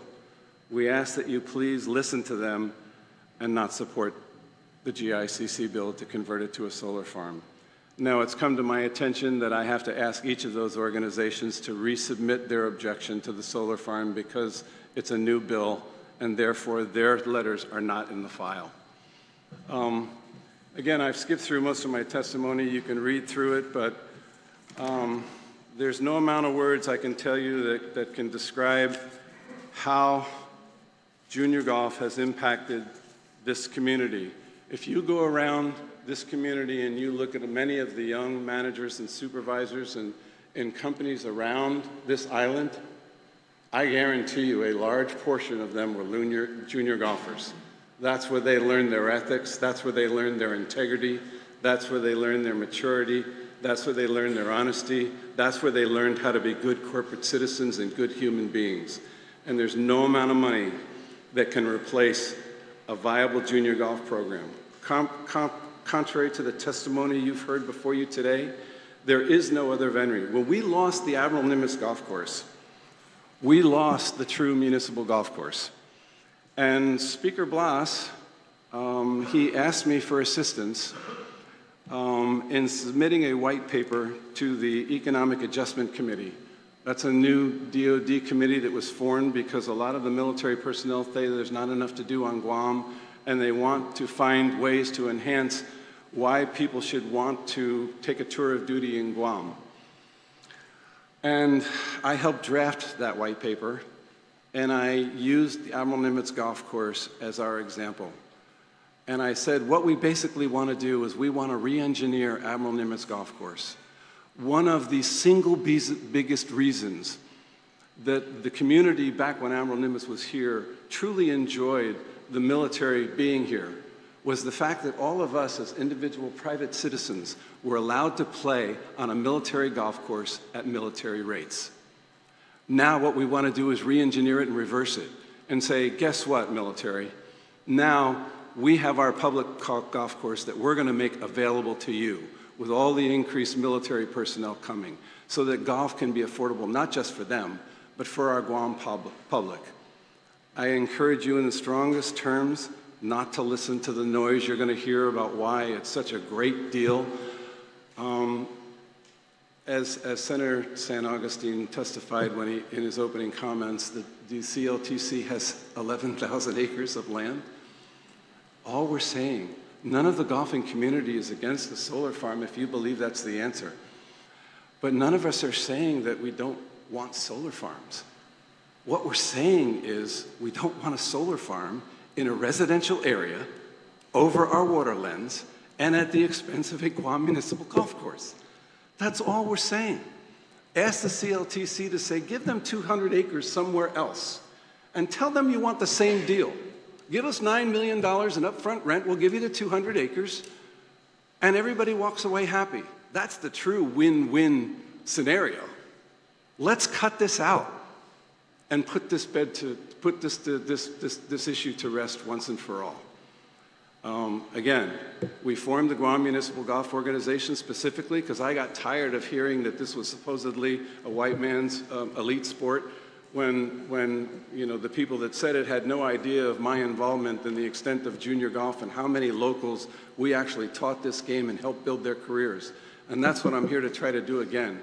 And I know that we have at least one junior here to testify on that behalf, and we have the president of the Guam National Golf Federation to also testify. And I hope that you all will listen to him, and I hope that all of you, in the end, will say, you know what? We can't pass this bill. Find 200 acres somewhere else and give them their solar farm, and let's see what happens. But don't destroy a golf course in the process. Don't put hazardous materials over our primary waterlands, and don't subject the residents that live in the surrounding area. What happens when a storm comes and panels shake loose and one of them crashes through a sliding glass door and hits, maims, even kills someone and a child? Whose conscience is that going to be on? Are all of you that if you voted for this bill going to lose sleep at night because you said, oh, you know what, I shouldn't have done that? Are you ready to take that risk? Is it probably 1 in a million that it wouldn't happen? It's not a 1 in a million that panels aren't going to shake loose in a typhoon. I can show you pictures of Cat 4 and Cat 5 hurricane storms in the States where these commercial solar farms are a mess. It's going to happen. The question is it going to maim, injure, or even kill somebody because it was put in a residential area?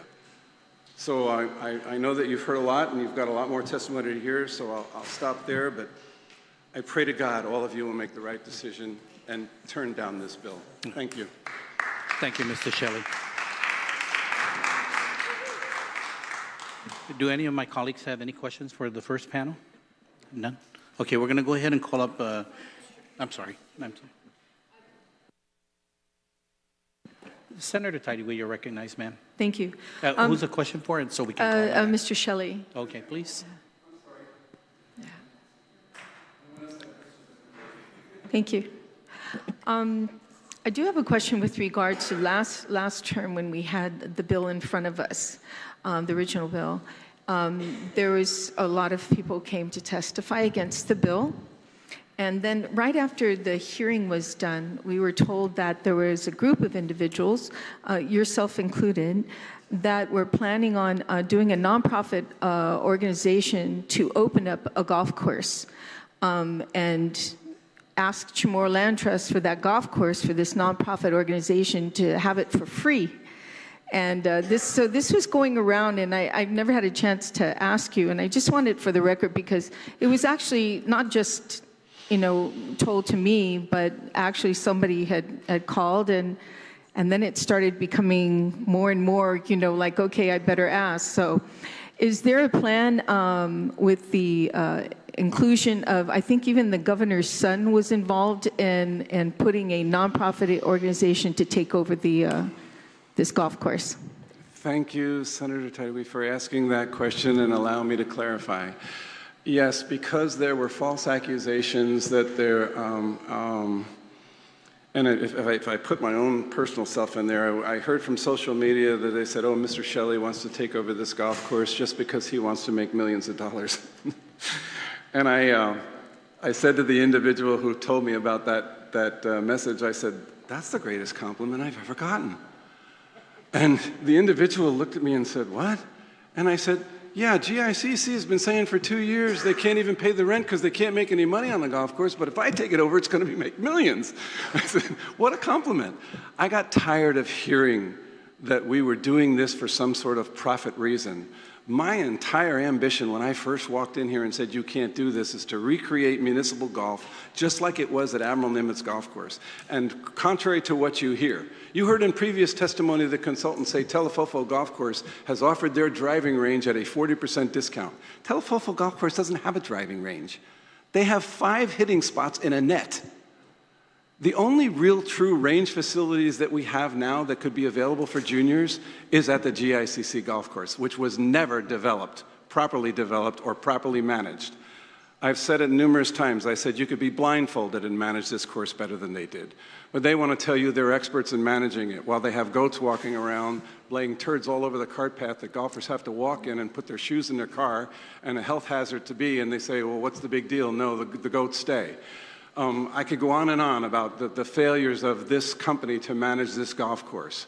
Okay, so Mr. Shelley... The answer is, I'm getting to it, but I just can't let it go sometimes. Yeah. We formed the nonprofit with the specific objective of being in position to take over management of the CLTC golf course if, in fact, the CLTC canceled the lease agreement with the GICC, which they absolutely should do. We have to, as a nonprofit, we can go out and ask for funds. We can go ask the PGA. We can go ask Live Golf. We can go ask the First Tee. We can go to a number of people and say, will you commit to us to make a donation so that we can run this municipal golf course? And when I testified to the governor in her office, I said, Governor, you got 2 years left. Give me 1 year to refurbish this golf course with the mess that they have turned it into, and give me 1 year to show you that it can be profitable in its own right, and I promise you it can. The local golf community will come out in full force to support a municipal golf course if we can resurrect it. But okay, so the answer is yes then. There was a nonprofit organization to take over the Guam Municipal Golf Course. And the other question I had asked you is, did this nonprofit ask for it for free? No, that there be no rental? None whatsoever. I said that there would probably have to be an abatement until we actually got it. Maybe that's where it came from. So basically it is for free. No, it's not for. We asked for an abatement only for the time to refurbish it. Well, it's still for to free. make it playable. I'm sorry. But we fully expect to pay the rent in full once we're operational. Nothing is free. Okay. Yeah, we didn't ask for it. Especially it's Chamorro Land Trust, and a lot of this funding goes to thousands of poor individuals who can't afford, a home. So, I just wanted to make it clear, I'm very balanced on this whole bill, very balanced on it, and want to find a win-win. But I just wanted to clarify for the record that those who were here testifying that last time. So I thank you. Thank you, Mr. Chair. And just one point to consider. Thank you, Senator. Again, yes, the governor's son is the treasurer of our nonprofit. Judge Gatewood, Francis' son, is our pro bono legal counsel for that nonprofit. Thank we you. have formed it. It is official. Okay. Now, if we could raise the money, because as a nonprofit, we're raising money. If we raise sufficient money, we could certainly pay the rent while we are attempting to refurbish it. But I couldn't guarantee that without having the funds in hand. And it's kind of a rock and a hard place, because we can't ask the CLTC, we can't ask for people to give us money when the CLTC hasn't assigned the management to us. And once they assign the management to us, then we can go out and raise the funds. But that's our intent. Thank you, Mr. Chair. Thank you. Thank you, Senator Taidewi. Again, any of my other colleagues here will be, if you can just keep your time to 5 minutes, and whoever from the panel, the first panel, just go ahead and call them up. Thank you. Senator Gumataotao. Yeah, Mr. Chair, thank you so much for the time today. And if I can just ask former Mayor Cervaras, just if you can come back up. Mr. Chair, I know that the Chamorro Land Trust Commission is no longer here in the room, but if I could, I just with the mayor, former mayor here, because it was reported back in June of 2024 that neither the Chamorro Land Trust Commission nor the management of the Guam International Country Club approached Dededo residents about plans to turn the area into a solar farm.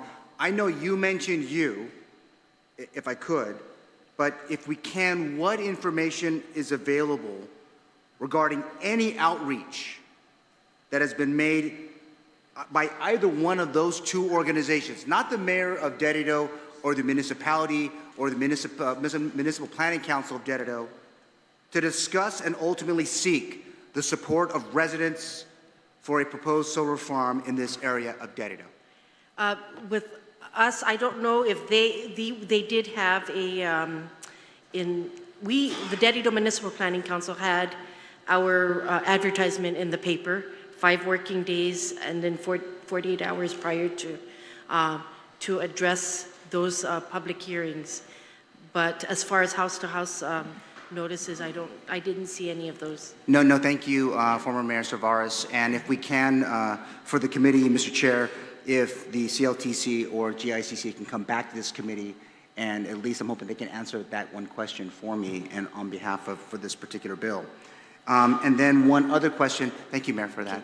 And then for the committee, Mr. Chair, if we can get the Chamorro Land Trust to answer, how long did it take for GICC to begin or resume monthly lease payments post-COVID, and what is its current outstanding balance to include penalties and or interest required by GICC's lease agreement with the Chamorro Land Trust Commission? Thank you, Mr. Chair.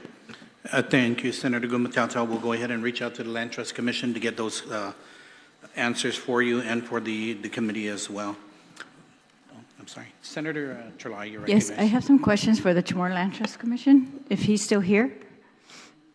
I think he had already left. He had a meeting. Because you can go ahead and state your questions, I'd ma'am, like and then to know we'll why, if they have an EIS, as was suggested, whether they have an appraisal of this property, because the auditor said that his findings on this lease was that it's not been appraised since 1989, and when the Chamorro Land Trust renewed their lease in 2014, they lost value because they did not reappraise it at that time, and now we're proposing to go into another lease without any appraisal, and we are also going to move on a bill without an appraisal of this property as well. I wanted to ask them if they have discussed this with EPA. I don't see any testimony from EPA. I'm hoping they will testify. But also whether the bill suggests that the money made is going to cover certain properties, infrastructure.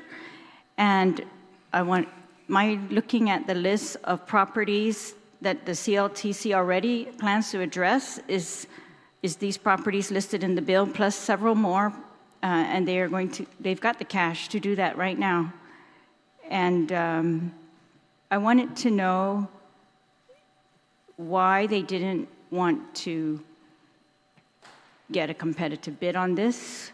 I wanted to know why they didn't want to suggest another piece of property for this type of industry and compete and get it, solicit a competitive bid on that.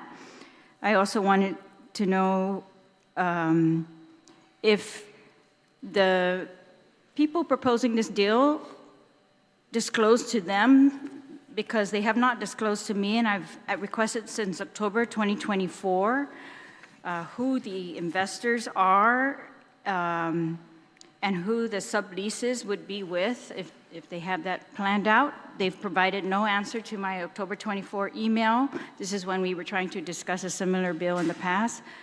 We know that Guam International Country Club plans to partner with the Power Solutions and SK Eco Plant. And so that's why I was asking for that information. There was a suggestion that one of our colleagues is a member of this corporation, or their family is, and I just wanted to know if that's correct. Okay. Thank you, Senator Terlahi. We'll get those questions for you and answered also to you and to the committee as well. Thank you, ma'am. We're going to go ahead and call up on to the second panel. If I can go ahead and have Mr. Rich Sablan, Mr. Ivan Sablan, Ms. Monica Flores, Mr. Ronald Laguanya, Mr. Carlos Camacho,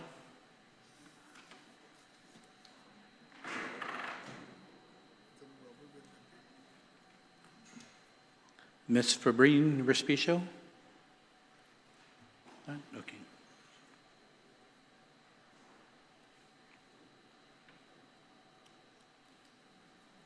That's it. How about Mr. Frank G. Blas?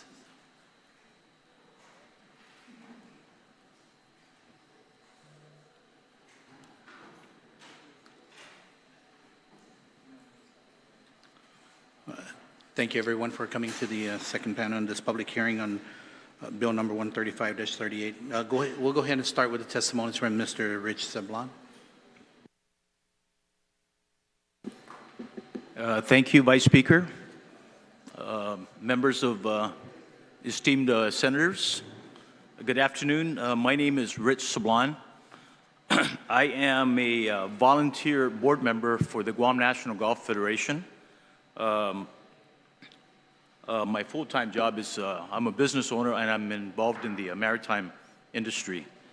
We are providing this testimony today on behalf of the golfing community of Guam. The Guam National Golf Federation is an independent sports federation whose membership is comprised of over 25 independent golf clubs on Guam. The estimated total membership is over 500 golfers. However, if we do include the independent golfers not having any club affiliations, we're talking about well over 1,000 players. The Guam National Golf Federation falls under the governing body of the United States Golf Association, or the USGA, and oversees and administers the entire amateur golf program for the island of Guam. We also are members of the Asia Pacific Golf Confederation and the International Golf Federation. The primary mission of the Guam National Golf Federation is to expand our amateur golf program on Guam to help make the game accessible to all, to cultivate interest in the game amongst our youth, to nurture young talent, and to develop and prepare our amateur players to become successful in international competition. There is much discussion regarding the island's crime and drug epidemic that we have been struggling with for decades. There's so much talk about the importance of focusing on programs for our youth to keep them in school, to keep them from making the wrong choices. The problem is that outside of these discussions, there are really no practical solutions being offered. In this regard, we would like to ask you all to consider that perhaps a potential answer to this problem could lie in youth sports. In terms of making the game of golf accessible to all, we are especially committed to creating a junior golf program that provides an outlet for our youth to participate in a sports program that will foster and promote numerous social benefits, including creating friendships, teaching teamwork, promoting positive social interactions. It also helps develop important life skills like honesty, integrity, and respect, both on and off the golf course. These are things that can help prevent some of our most vulnerable kids in our community from falling in with the wrong crowd, from turning to drugs, from turning to crime. We're talking about potentially catching the problem at its roots. The sport of golf can help provide some of our vulnerable youth with a chance at staying out of trouble, to keep them from being yet another statistic, to keep them from joining a growing number of incarcerated youth who eventually go on to become incarcerated as adults. We look at the big picture. Golf can be a potential pathway for talented youth golfers to earn collegiate athletic scholarships. As a result of our program, a number of our junior players have gone on to earn collegiate scholarships from schools such as UC Berkeley, California State University at San Diego, Gonzaga University, Stevens Institute of Technology, California State University at Sonoma, Weber State, University of California at Davis, and I'm happy to announce that my son is one of those fortunate players. Our junior golf program was at its peak during the days when the Admiral Nimitz Golf Course was still operating. During that time, there were well over 130 juniors participating in regular practices and monthly tournaments. The program's success at that time was due to the golf course's central location and, more importantly, its willingness to work with our junior golf organizers by making the practice and playing fees affordable to the parents of the players. In addition, the golf course was exceedingly accommodating to the junior program. Although it was operated by the U.S. Navy, Admiral Nimitz Golf Course operated much like municipal golf courses in the United States, the U.S. mainland and Canada. Municipal golf courses provide affordable golf opportunities for people of various ages and economic means. They also serve as community hubs for recreation, events, and gatherings that bring together people from all walks of life. Most city governments treat municipal golf courses as community resources that support the health and well-being of the residents. Research has shown golf is a sport that encourages physical activity, mental well-being, cardiovascular health, and muscular strength and flexibility, while also providing safe and fun opportunities for in-person social interaction. Golfers walk between 3 and 6 miles, burning up to 2,000 calories. Municipal golf courses are especially welcoming for kids and offer high-quality youth recreation at an affordable price. After the Admiral Nimitz Golf Course closed down, the Guam National Golf Federation was able to enter into a short-term agreement with Leo Palace. However, that arrangement was short-lived, and after less than 2 years, the golf course management decided that the tourist business was their higher priority and discontinued the agreement. So once again, junior golf was looking for a home. We then entered into a facilities use agreement with the Guam International Country Club, and that course was then designated as our official home course and practice facility for our national and junior national team. GICC remained our home course up until the pandemic, during which time the golf course deteriorated and it was no longer available for our players. We understand that the private courses on Guam have always relied on tourist golfers to boost their revenues. The play fees that they charge to the tourists enable them to offer reasonable rates for the local players, including the juniors. Since the pandemic, tourism numbers have remained flat and the courses have had to rely heavily on the local players to keep their businesses afloat. The golf courses have increased their playing fees, including the juniors, in order for them to cover their overhead expense. This increase in playing fees was yet another setback to our already floundering junior program. To put this in perspective, our junior golf program started a steady decline, going from over 130 players during the Admiral Nimitz days to 20 or 30 players when the program was transferred to GICC. Since the pandemic, GNGF no longer have a designated home course for our juniors, and the numbers have dwindled down to less than 15. When GICC was first built, it was a first-class facility that was considered to be, at the time, one of the best or the finest facilities in the Pacific and Asia. The golf course's infrastructure is still intact, and with little commitment, investment, and community support, we are confident the facility can be resurrected. Forgive us if we are oversimplifying the issue. However, we have difficulty understanding why, with presumably such a large inventory of potentially available public lands, there is ongoing discussion to consider taking one of the last remaining 6 golf courses on the island and turn it into a solar farm. We understand that in the grand scheme of things, a municipal golf course is not high on the government's priority list. However, you, our senators and elected representatives, do have the power and opportunity right here and now to save a very valuable asset from senselessly being destroyed. On behalf of the Guam National Golf Federation and our adult and youth membership, we strongly urge you to consider this matter carefully and do the right thing by saving GICC. Thank you very much. Thank you, sir, for your testimony. Mr. Ivan Sablani.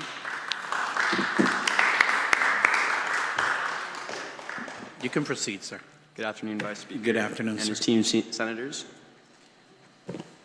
Thank you for allowing me the opportunity to speak today. My name is Ivan Sablan. I was born and raised on Guam, and I am currently attending UC Davis as a graduate student and am a member of their Division I golf team. I stand here not just as Guam's top amateur golfer, but as someone who owes much of who I am today to the Guam International Country Club. I started playing golf there when I was just 8 years old. It was a place where I learned the fundamentals of the game, but more importantly, it was a place where I learned discipline, resilience, and how to set goals. It's where I found my passion, and it has guided me throughout my life. GICC has been more than just a golf course. It has been a home to generations of junior golfers on this island. For many of us, it was the only accessible place where we could grow, compete, and develop the skills needed to represent Guam on the national and international stage. Today, I'm proud to be a member of Guam's national golf team. We are preparing to compete in high-level amateur tournaments around the world, but we are currently facing a very real challenge. We have no golf course that supports the needs of the national team.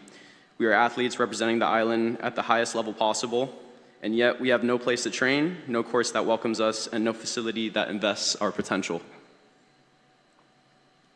If GICC is reconstructed into a solar farm, Guam will lose more than just green space. It will lose a vital part of its sporting future, and I recognize the importance of I recognize the importance of sustainable energy and progress, but I also believe there must be a way to support our island's energy goals without completely erasing one of the few resources we have left for our sport and our youth. Please consider what this course has meant, not just to me, but to dozens of young athletes who have walked those fairways with big dreams in their hearts. Dreams that, without a place like GICC, may never take root. I respectfully ask you to reconsider the proposed development and help us preserve this space, not just for today's golfers, but for future generations who deserve the same chance that I had. Thank you. Thank you, Mr. Ivanson. Ms. Monica Flores, you're recognized, ma'am. Yes, you're recognized. Thank you. Thank you, Vice Speaker, Hafiday Senators. My name is Monica Flores, and I'm a member of Pertehi Guahan, formerly known as Pertehi Latexan Savertidian, or PLSR. We are a direct action group with over 8 years of consistent advocacy for the protection of our island's resources, lands, and indigenous rights. Our mission is to preserve the integrity of resources in the region for the well-being of residents and for future generations of our islands.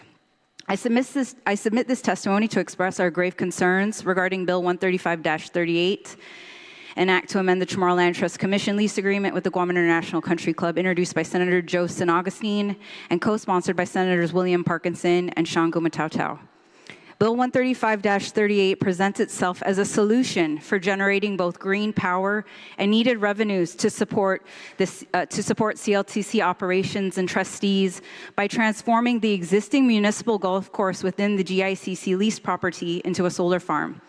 We must make it clear that Bill 135-38 is a false solution.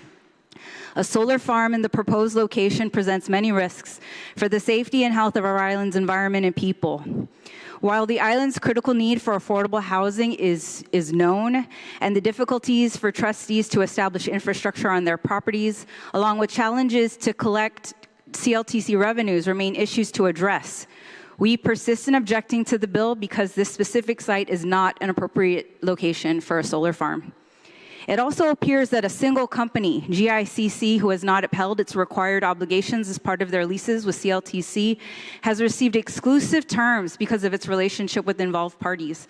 And actually, at the end of last year, they were in arrears of over $500,000. That was a question that came up earlier. So that was how much they were in arrears. We present the following concerns regarding the placement of a solar farm on the GICC-CLTC property. Toxicity of cadmium telluride and cadmium sulfide in solar panels will harm the environment, the Northern Lens Aquifer, and human health. Hazardous waste testing on solar panels in the marketplace has indicated that different varieties of solar panels have different metals present in the semiconductor and solder. Some of these metals, such as lead and cadmium, are also harmful to human health and the environment at high levels. Solar panel waste could be categorized as hazardous waste covered under the Resource Conservation and Recovery Act, or RCRA. The public is not aware of any remediation or waste treatment plans in the case that the solar panels are destroyed or damaged by corrosion, storms, or other events over the extended multi-year lease.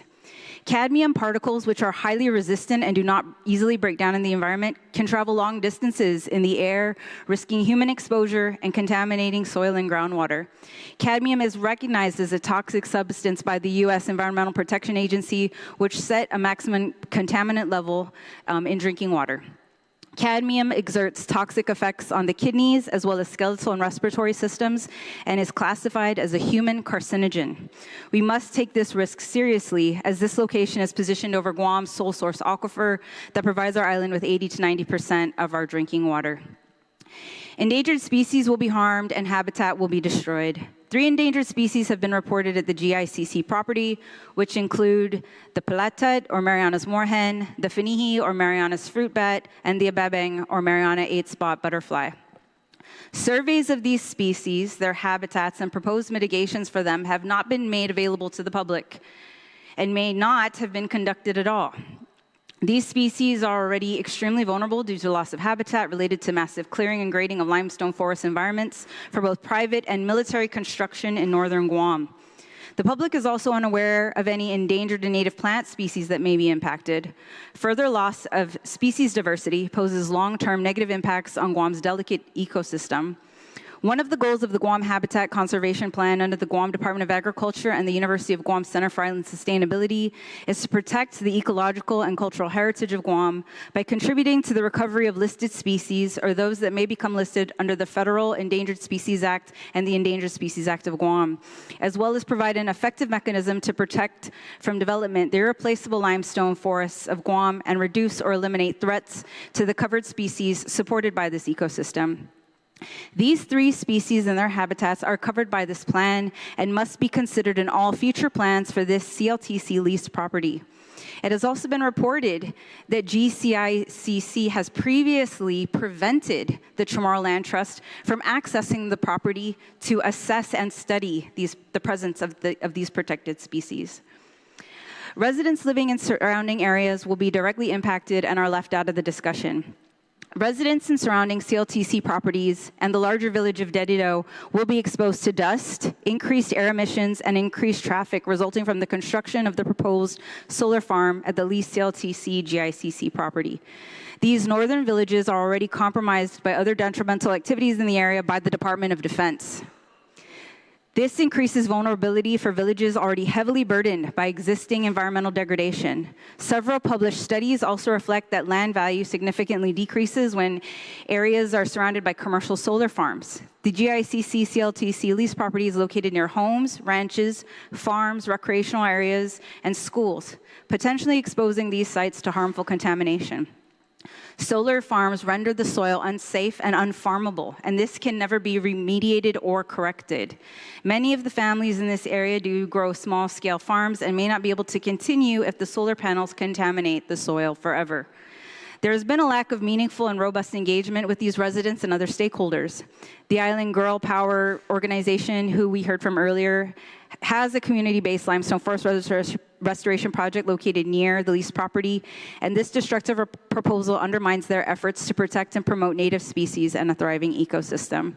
It's also important to note that last year, the Guam Economic Development Authority objected to the proposal of constructing a solar farm over at the GICC property.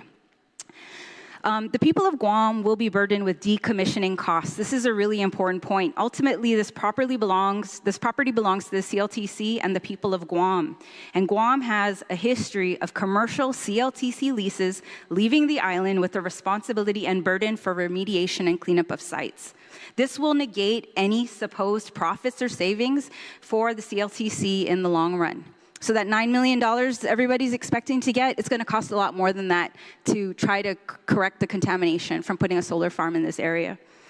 Concerns over management. The GICC has been unable to maintain Guam's only municipal golf course for several years and is in arrears for payments to the CLTC. We are concerned that the CLTC will award an extended lease to GICC for a contract to manage an industry for which they are not qualified. Questions of existing contamination at the site. We are concerned that there may be other environmental harms to consider, and we request that an environmental assessment take place to identify any possible contamination that exists from the use of pesticides, herbicides, and fertilizers on the golf course. It was a relief to hear earlier that all of the tests of the wells have come up clean, but none of that has been made available to the public.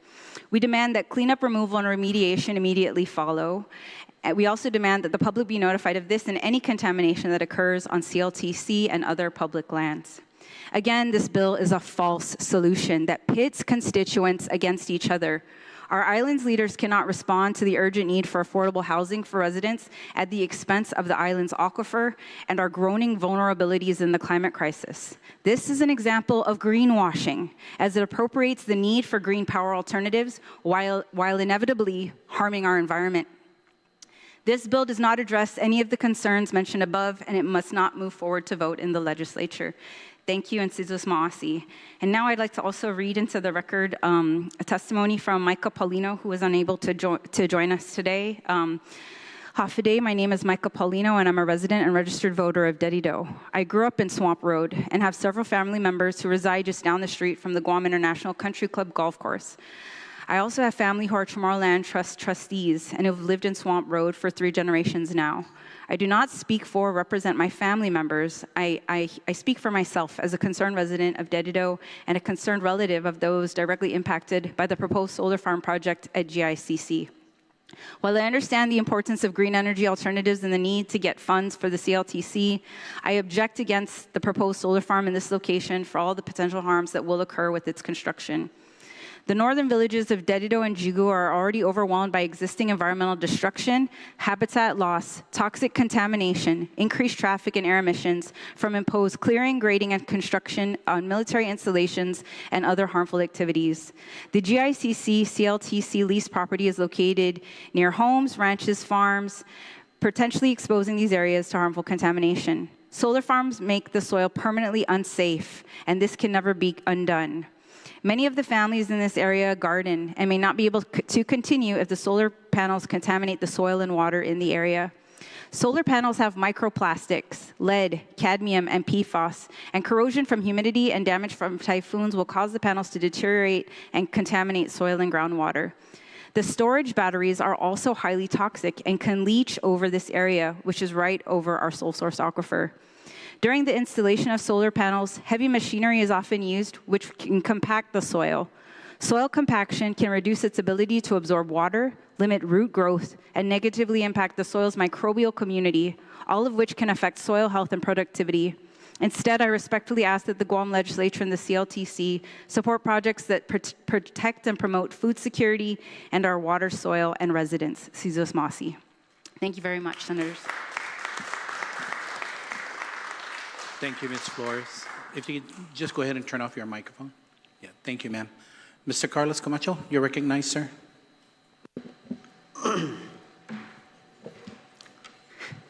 Good afternoon,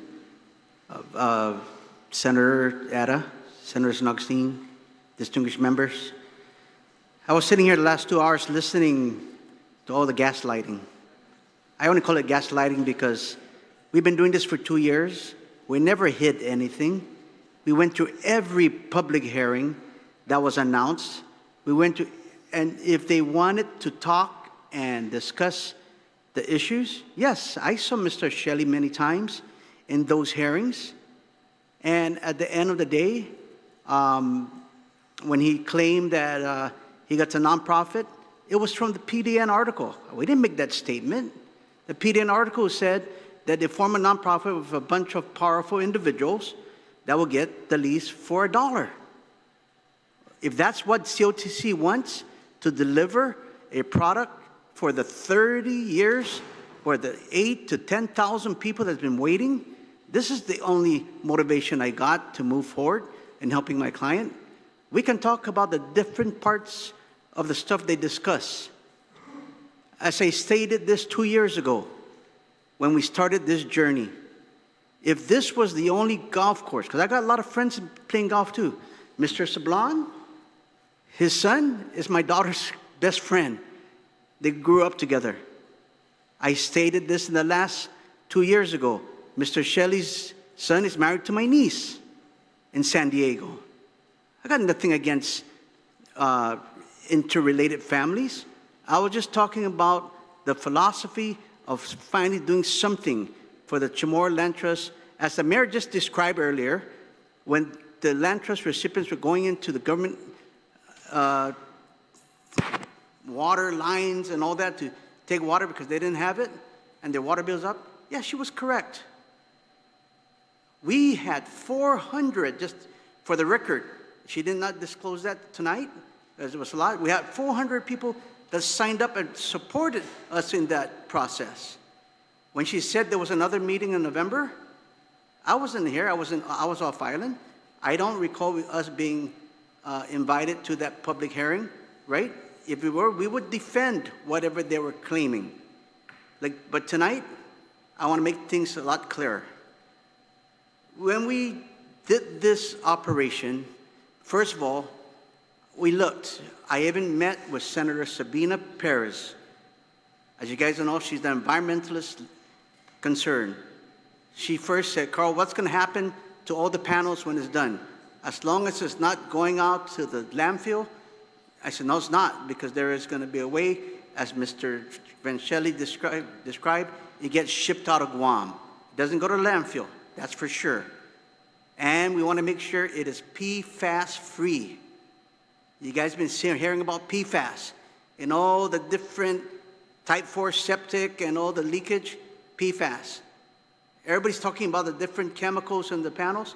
Well, these are going to be PFAS-free panels. Finally, Chamorro Land Trust Commission made it very clear in their last resolution, not this one, the last one, that it must go through the regulatory permitting process to incorporate the Fish and Wildlife federal government agency. As you're hearing, these guys are saying that there are some moorhen birds. Yes, there are some in the lakes there. Yes, we did meet with the Fish and Wildlife. And what they didn't say, yes, there is a mitigation plan. We can't do that now because we haven't started. We don't know if we're going to get the project or not. If there is going to be a project, there is a permitting process that we have to go by. And if the permitting agencies, like EPA said, you are going to contaminate the water as they claim, and they don't give us the permit, then we can't. There's already a default clause in this new bill compared to last bill, that if we are not able to move forward, it'll become straight back to a golf course. So what we've learned from the 179-37 was incorporated in bill number 135-38.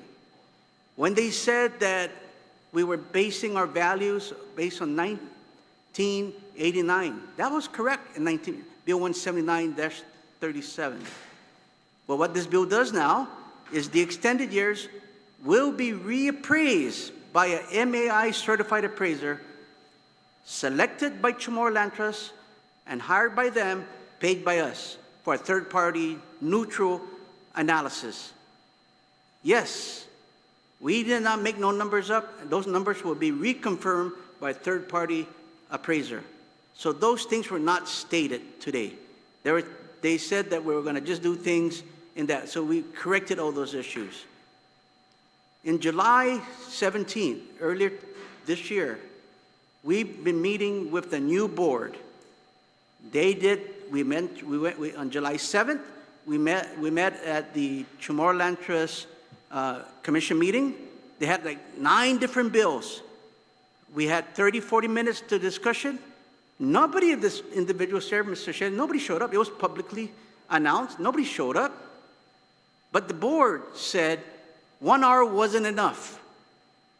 Ms. Commissioner Cameron, Commissioner Respicio, and Rojas, the new members that were saying, can we have a work session so we can dissect this bill to make sure we understand it? And we did that for 1 5-hour time frame to go over it with the new commission members. We went over the details, and boy, they were tough. They said, oh, the last bill said 7 to 9. The new bill says not less than 9. So they came back and said, Carlos, can we come in and ask for a little bit more? I said, tell you what, we can get a little bit more. We can bump a little bit more. But you still got the appraisal mechanism there. The other bill did not have that in the past. That new appraisals, and that was because it was debated from this same body in the 37th that said we should get an appraisal done. Why are we basing it from the historical appraisal? So this bill now says that you will hire a third-party appraiser. What that number will be, I don't know. Who that MAI appraiser will be, I don't know. Whoever they choose, as they normally do through their statute, will be the vehicle they use, and that will be the number based on their formula. Yes, their statute says 10% of the value will be the rent.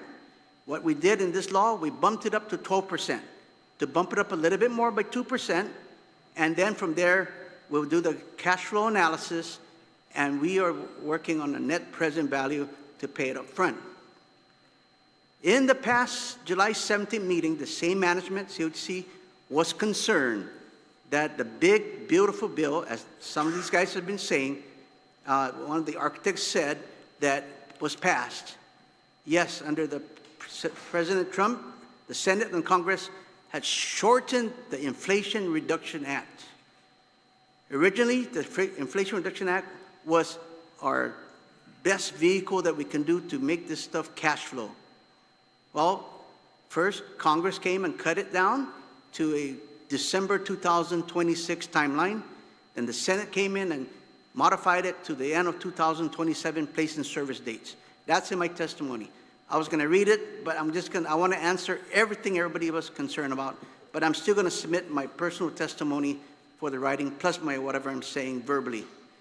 So it is very important that, you know, when they were making a claim that we're going to get the 30% rebate and then sell it, let me clarify, it is not a rebate. It is called Inflation Reduction Act under investment tax credits.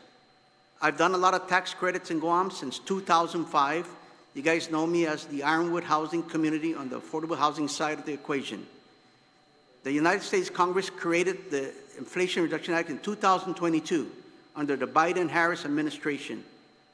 Well, we all thought that would be great, but things changed when Senate and the Congress changed, and they changed that now to shorten the time.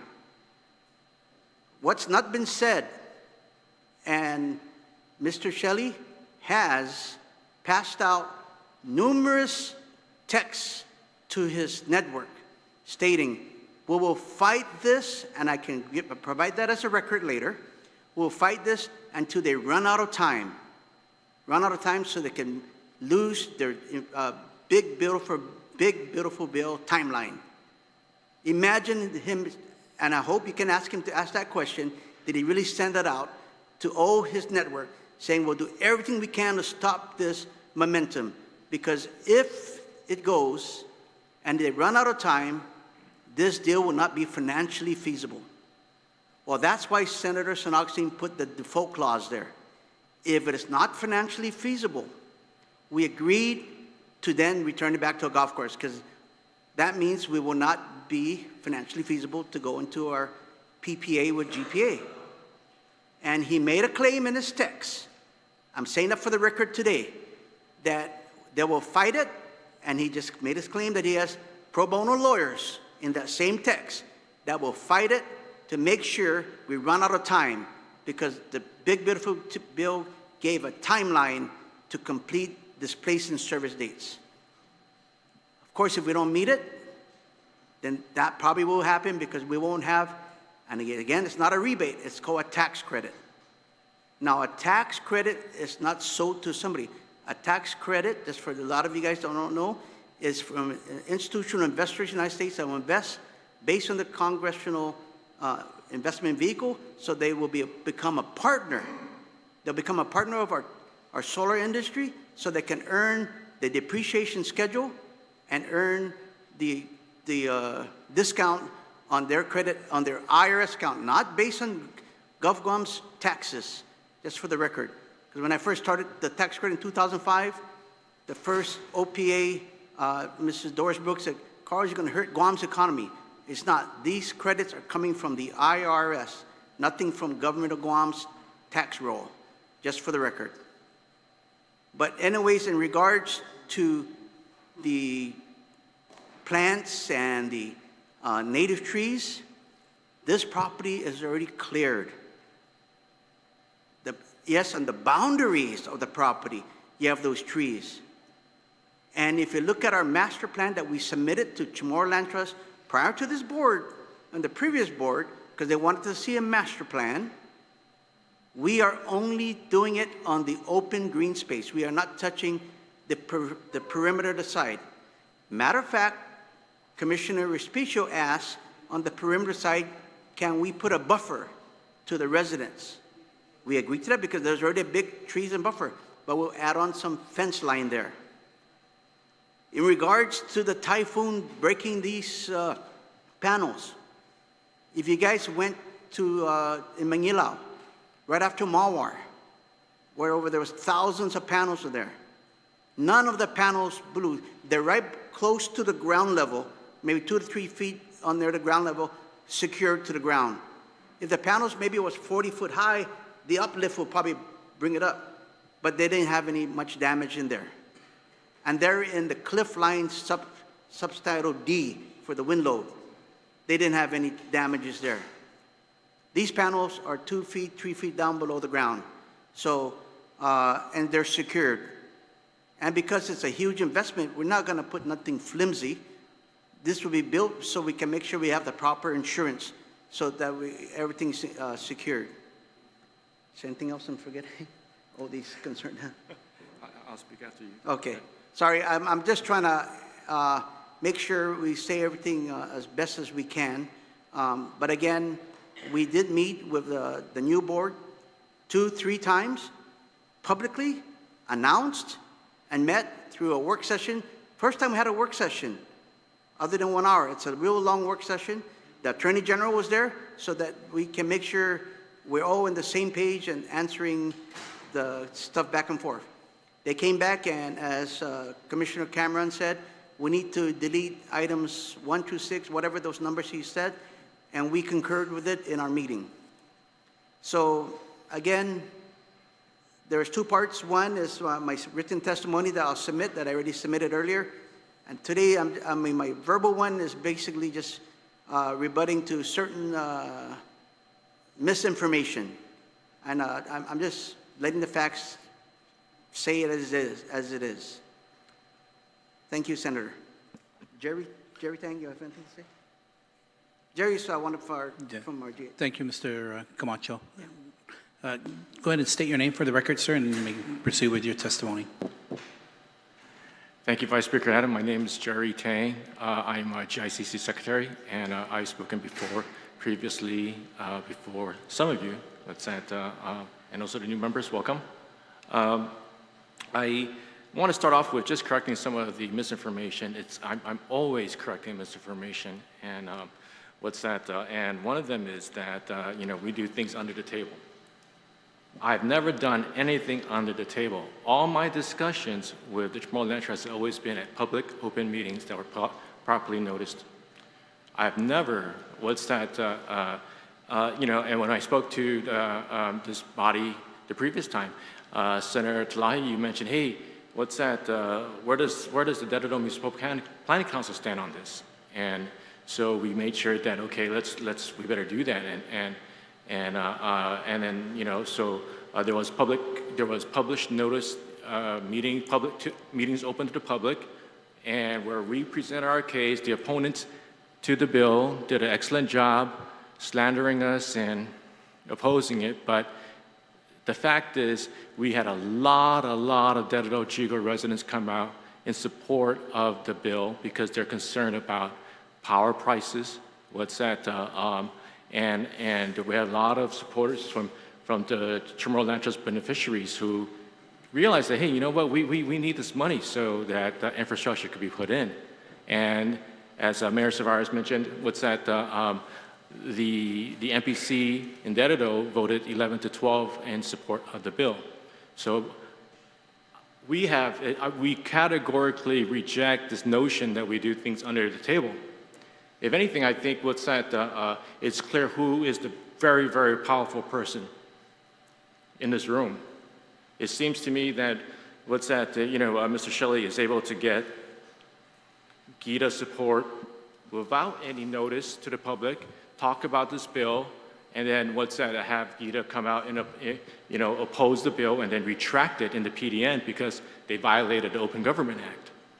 I don't know how they were able to get GVB to oppose the bill again without public notice, open meeting, so that we could, make our point, present our side. So if there's anything under the table going on, it's not on our side. So because if things were properly noticed, we would be able to advocate and point out, okay, where their mistakes are. So it's been such a challenging journey for us because it's just one lie after another. So they say that we're in default of our rent, the default of our lease. We are not in default of our lease because during COVID, we fell behind in rent because we couldn't qualify for the federal aid programs. So we had a payment plan. We have a payment plan with the Chamorro Land Trust to pay the deferred rent. And we've been doing that. We've paid over $500,000 in catch-up rent plus all the current monthly rent. We are not in default of the lease. And then there's also claims that the lease itself is invalid. Well, we have a letter from the AG's office saying that the lease is valid. It's a valid lease. What's that? And then we hear today that we're not allowing people to go on their property to check it out. That is not true again. What's that? What we have a problem with is when Mr. Russell, is that Young? Mr. Russell, yeah. What's that? He misrepresented to the Department of Agriculture that he represented GICC, and he was making appointments with them to come to the property. And we wanted to make sure that, again, we want everything on top of the table. We said, hey, what's that? If you want to set up an appointment, it should be through us, and you shouldn't be setting the appointment, and we should have Chamorro Land Trust people over there together, and we wrote a letter to Chamorro Land Trust complaining about that. What's that? Chamorro Land Trust is our landlord. Of course they could come on the property and take a look. Again, falsities. What's that? We're not draining any ponds. The ponds are all still there. That's why the moorhens are there. But what we've said is that, if any type of development, that we will work with Fish and Wildlife and mediation plans. What's that? What's funny though is, in their lies they sometimes slip the truths. You know what's true? We choose not to use polluting chemicals, fertilizers, weed killers, and it's true that all these years of operation, we've never damaged the water. We're not going to damage, we don't want to damage the environment. We think solar we think solar energy is one of the cleanest forms of energy. And panel technology keeps improving that these type of environmental concerns, there still are some, but they're mostly in the manufacturing stage and also when they are disassembled and removed. And, you know, like this issue about cadmium, for example, it's a non-soluble, non-volatile element. So it doesn't leach into the environment. What's that? What's that? So it's like there's, you know, these are like scientific, technical things that we wish we would have an opportunity to address, and I think we will, because we could, after today's testimony, we will supply information regarding these panels. What's that? So what else is true? They don't plan to pay rent. We heard it today. You just said it during the rehabilitation. Mr. They Tang, want if to we could defer just, the rent. just to talk to the panel here, okay? Yeah. Sorry. Thank you. Sorry, Senator. What's that? So, you know, with all that said, what's that? There's nothing, most important, there's nothing under the table or above board. And then I want to just go back to, I'm going to take off my GICC, you know, secretary hat. I'm going to put on my Guam resident hat. I'm 53 years old. I've been a resident of Guam for 50 years. I'm not CHAMORRO. I was born in Taiwan, but you could ask anybody that knows me, any of my friends, where does my loyalty lie? Am I more Taiwanese or am I more CHAMORRO? I can never be CHAMORRO, but damn, I care about this island. I care about its people, because Guam has been such a great, hospitable place, welcoming place to my family. And sometimes it's like an outsider like me, maybe I have something to prove that I want to do something good for this island. Yesterday we celebrated Liberation Day, 81 years. Why are there still thousands of CHAMORRO families that are displaced? Can we do better? We need to do better. Every single meeting, I've been to so many CHAMORRO Land Trust meetings. Every single meeting, there are beneficiaries that need help.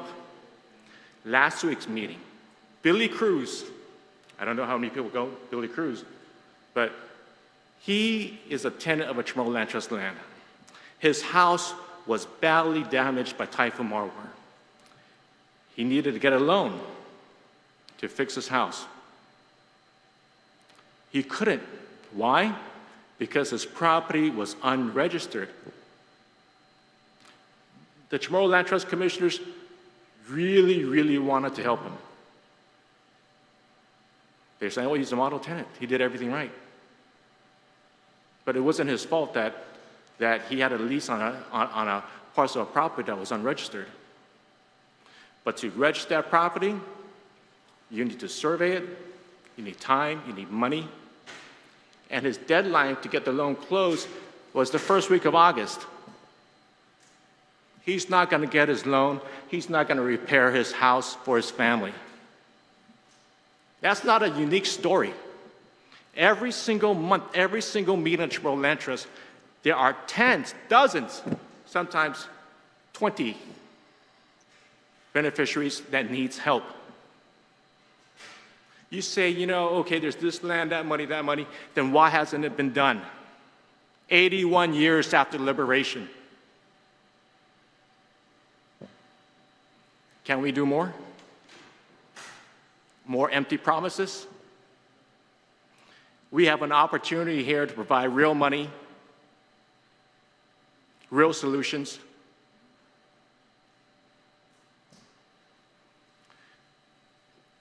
What the opposition offers is detached from reality. I can say that because they're excellent golfers, but they don't know anything about the industry. Yeah. Sorry. Sometimes I take it personally. Yeah. Yeah. I'll say this. We all know that the most recent GVB numbers, our tourism arrival numbers, are still less than 50% of pre-COVID. That's a fact. Businesses are hurting, hotels are hurting, golf courses are hurting. In the last year alone, 3 golf courses were fire sold. Starts, Telefofo, and Manilao. These are private golf courses that could charge whatever they want. That's true. Mr. Shirley is correct. They could charge whatever they want, but they cannot survive even though they could charge whatever they want. You cannot have tourism less than 50% of pre-COVID and think you are a viable business. To the golfers right here, the senior golfers, junior golfers, I plead with you to support our golf courses or work with them. What's also true is that since the last hearing, there was an open invitation to any interested organizations to contact these golf courses. They are willing to work with senior golf, with junior golf. And what is a fact, as we sit here today, is no one contacted them. That is a fact. So, 81 years later, we celebrate Liberation Day. And don't get me wrong, I appreciate what the federal government has done for this island. They provide a lot of assistance, but at the same time, they hold us back. There are things that, we hear sometimes people testify to say, hey, earlier, they don't trust, our island people to do things correctly. Well, I think someone was the architect, was testifying something to that effect. And, it's that type of attitude that really, really kind of gets to me, because we have so many bright, smart, local people, but we're limited in what we can do. For example, we can't control our own immigration policy. We can't control how much money we get from, a free compact. But what we can do, at the end of the day, we have to take care of our own people. We have to take care of ourselves. So we have an opportunity over here to do something really special. We have this legislature, our people, the government of Guam, the people of Guam, has decided previously that it is in our best interest to wean ourselves off from fossil fuel. And there's been various legislation that says, hey, we have a clean, renewable energy goal to be 100% fossil fuel free. We have how many years left? Yeah. So, 14. This bill, I hope you support this bill, because this bill helps this island meet its renewable energy goals. It keeps our water and air clean. It gives the Chamorro Land Trust the resources that it needs to carry out its mission. And I hope that we'll be, always be given the opportunity to defend ourselves from any type of misinformation that's out there. Okay. Thank you. Thank you, sir, for your testimony. Mr. Blas, I'll go ahead and recognize you, sir, this time. Good afternoon, Senators, Vice Speaker. I'm back again to show my non-support for this bill. I look at it as a bailout. The leaser, the Chamorro Land Trust, and the leasee, GICC, they did not meet their contract. So why are we making it very sensitive? Let's keep it simple. They don't keep their contract, evict them. All right? And I'm really angered at this because the GICC, through the parties and all that, oh yes, let's build a golf course and everything else is for the community. And that's what got us. We permitted them to build the community golf course because it's part of a recreational activity. Let's face it, I enjoy it. The kids enjoyed it. My children enjoyed it. What about the children? My grandchildren? They're not of that age yet. And this was enacted so that we can have something for our people. Municipal, that means all of us. This is a bailout. These people didn't meet their contract, and now they're trying to find a way for us, or their need presentation of what a solar farm is. I'm a master electrician. I teach this stuff. I love the solar. It gives me business. The alternative, and I couldn't figure out why. Why can't we put a solar panel on the people's house? Give them a grant, and they can provide all that power right back into the community. It serves all of us, not just a few. The history of the solar panels that were put in Malolo, down. Marble Cave, that solar panel contaminated the water. There's another bailout. There were millions of fines, but I heard it was only maybe 10% of what is supposed to be there. All right? So let's cut the bailout. Find alternative ways. They want to put solar panels that would benefit the people, put on people's houses. I'm pretty sure that there's thousands who would like to have solar panels in their house and pay less electrical bills. The only disadvantage is that you got to buy the batteries. Right now, there's a shipment of mass in that there's a whole bunch of EV vehicles containing lithium batteries because they caught fire or something. So until that technology is corrected, I don't think we should be bailing out people, this company.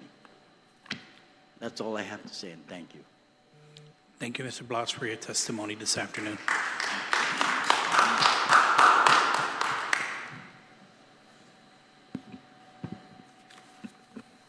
If I can go ahead and have Mr. Benevente and Mr. Celestio join this panel up here, as you two will be the last to speak on this set of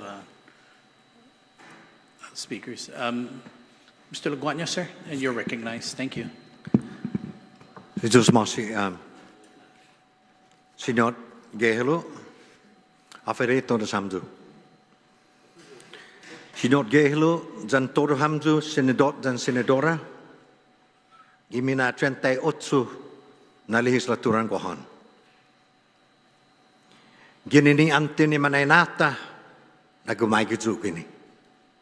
Si Ronu, Tenorio, Labutsu, Laguarnia, Gadizu, da gaigio lokigi da dedidu na songsong. Matuzu sabaihu supporti estina lai priniponi 135-38 da taza mas ki para ta ajuda e Gumataotao. Esta malofan un año e qualengna si carlos na 2 años sa bentigija hatta tiji 2 años lo gestas di un año gimapus na sakan anai ma proponi ilai proponi 179-37. Uhalara mohon na uma preba mon guinan tempo za esta sempre manon na itaw siya ni sagania ki un anyo na tempo. Esti na kebli edzigi na tatanu para esti sinupotti ni taw komisyon siya dan ni pumalo siya na Manelo ni man testigo si Cutlus Komatsu, si Frank Florick, si Joseph Cameron, lo pwede ko na dodobi hilaan niya si Joseph, dan si Jerry, dan estigi para fandago lo ki si Holly jan Rumbo. Ito alay maneluhu, duro masangan po esti bineno tayuini. Hafa di kamblas esta nahung bineno pinino tori tau se. Mana sua tori tenano, matsuli tori tano.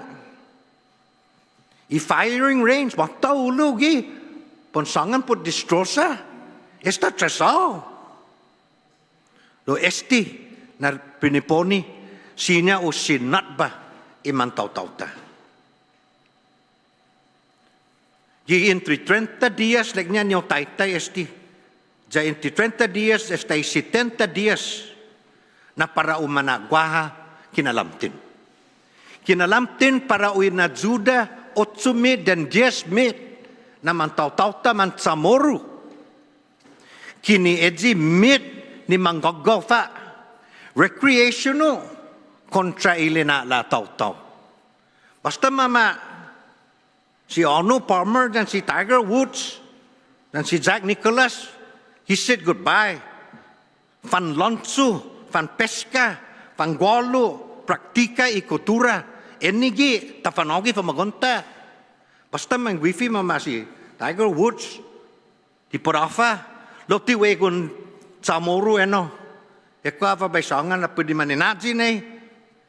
Ini para bufan imang Jeff saga gikina hulou edza uli manggogof imang Jeff saga. Kagi si tunwan na manggogosan mambobok cakwan. Dan si Tan Maria ni man ahalit Suni dan Kamuti. Esta malofano nanyo. Ja atana todo no siya na masang parafa mabisangan todo no siya pabi repeati hapaling niya. Esta masangan todo. Lo ipunto gini maniluhu. Ipata ajuda Gumataotao. Mananangga hasangan na mismo sangan na i mahot. Esti na salapi loki para ina ajuda Gumataotao. Pangipataman na suway basula dan ikareta, siyempre asti siya o famanajuda sa eno na kebli mahalum gifondun i tano manaynata. Este agyalatsa, figano, put ane manoi mananalo tati mapreba na pamananalo tati just itano oka, dalay. Edzu talo na kebli, tanah sebiju nak kebli para Gumataotao. Di sini mamanatsa gumagi ulu lo tanah sebiju na tanot para hadi malago o na sebi kosaki ufangganna i komisyon itano manaynata. Esti put masangan put electronic waves siya parewa gid sa sinamnya. Nasuji ligi siya na lamli. Ijo ni Navy ano. Lo anay sinili ni gobyerno mafu blast. Mandadang nga si tao. Afet at sogi bastage ta. Didi dia tetenan. Mabomba tanota. Makpuy ge. Makpuit.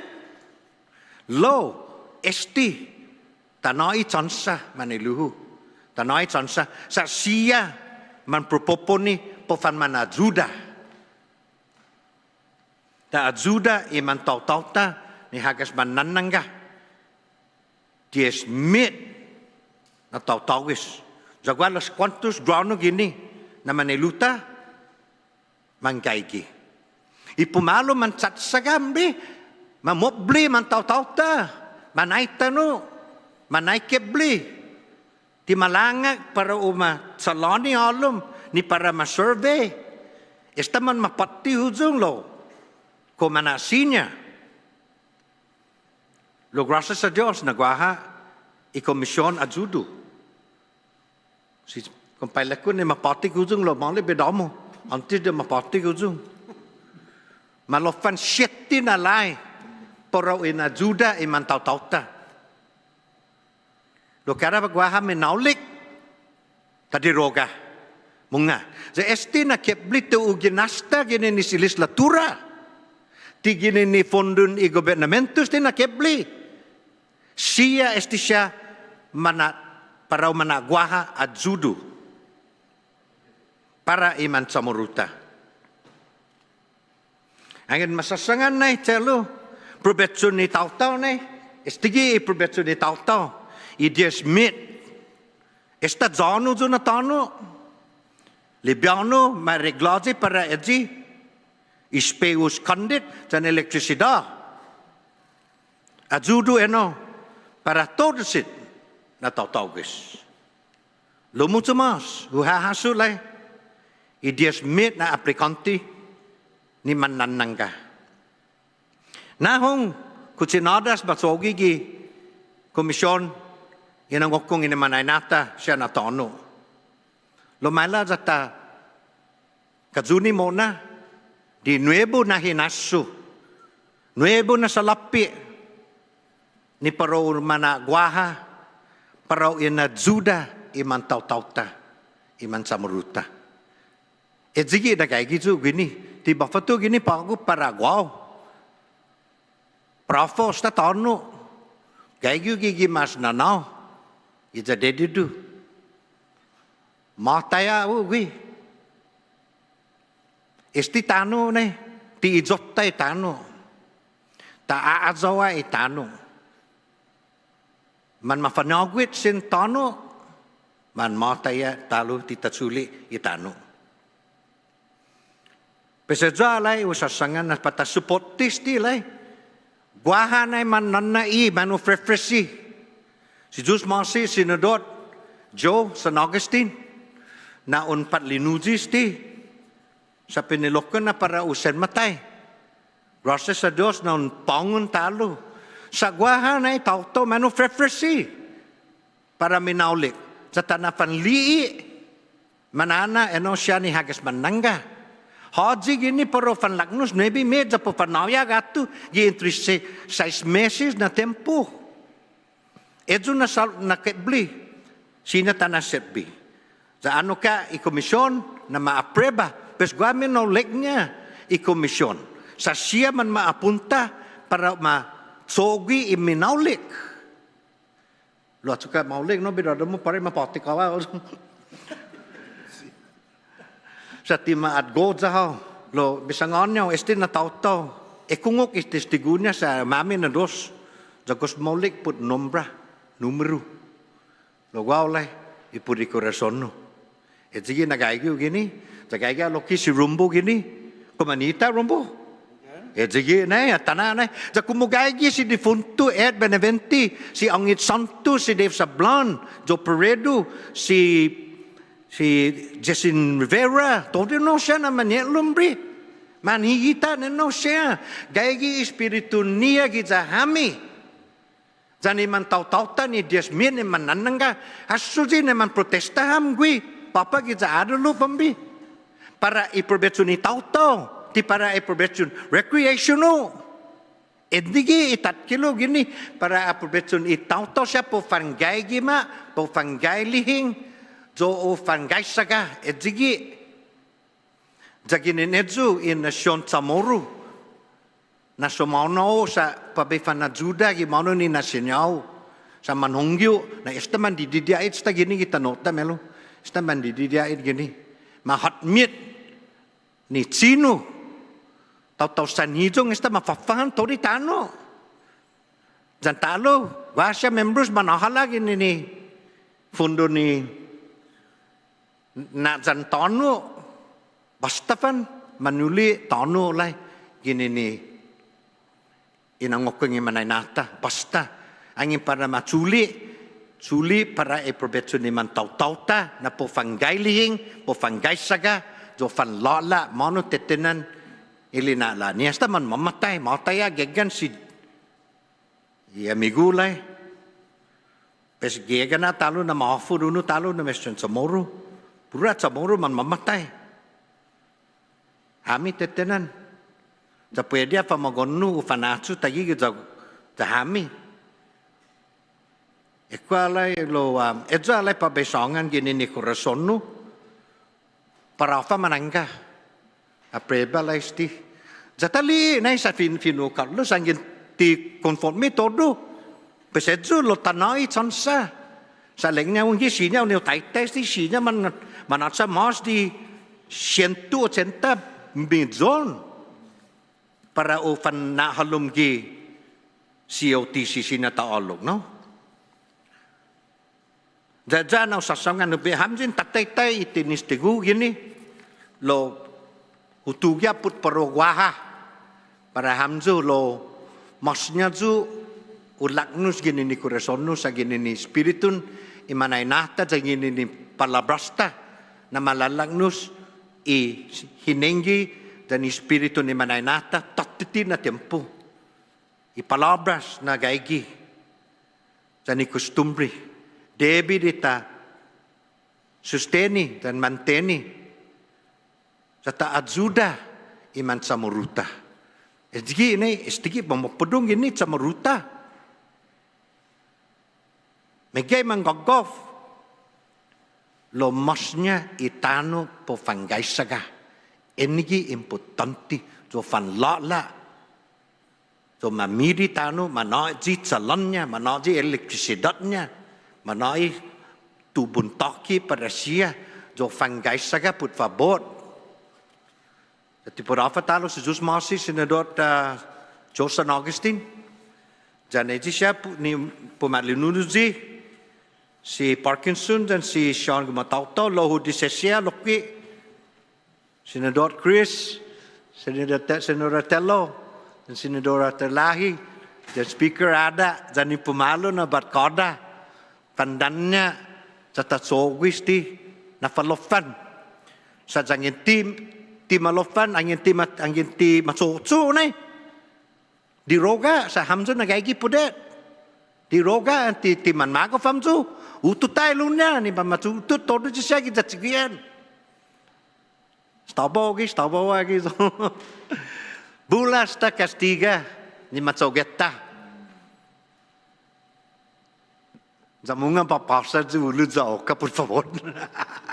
Samu de la. Ti profa nai lo atana nai zuna tono lai. Ti profa. Zigina leliko na dosi latnya si jo. Lo atan i talang ji monu gi mos met good. I desmit padi unmit na go first. The polo zo fang golf yo trisha na golf course.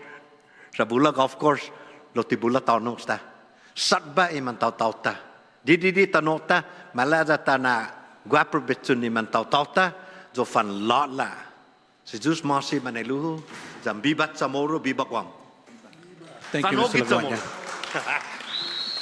Thank you, Mr. Laguanya, for your testimony this evening. Mr. Herrera, sir, you're recognized for your testimony. Thank you.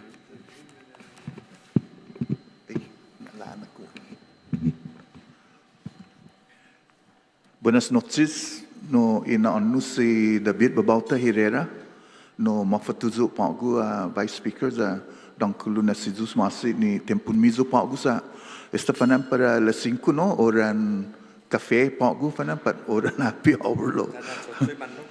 Fes ina anu ay talo no si David Babauta Herrera za mafatuzo pagu gimenan mizo put respeto, zan put respeto para todi mangaigi gwini na maniluta. Ezi manggagandu golf u respeta. Ezi man no lolonsu u respeta. Hamzu todo u respeta. Pes mafatuzu sa para be alaba sa para be supportisti i nabiu i 1:35-38. Za put rason na izo no supportisti sa gitinituhon na ne man matusti tauto i GICC no.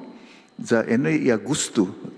Za zanginsinya si Erin no mapego li trotto ni ezi golf course sa humano am gia gusto zan si no parben ata ni lugar sa taza no humano mo gi GICC lo ane man matu i problema na man didibisti siya i GICC in Rebicentus mit 900,000 ma didibi za esta no manguntrata mangwentusam za ni komisyona siya na bentino ta tulaika za ta lagnus i GICC sa tisina mapasista i atkilon lo ane in ilaw hafa no naurason masangan na tisina manhalong gezi tagbi pua gifino English sa pudi COVID za tisina sa ti no kumpanian Americanos tinay ginin Hapones Pues no manggago zu ni para be ani commissioner zu para be ano papa za para be atan i no GICC sa 200 áreas, 200 acres na tonu.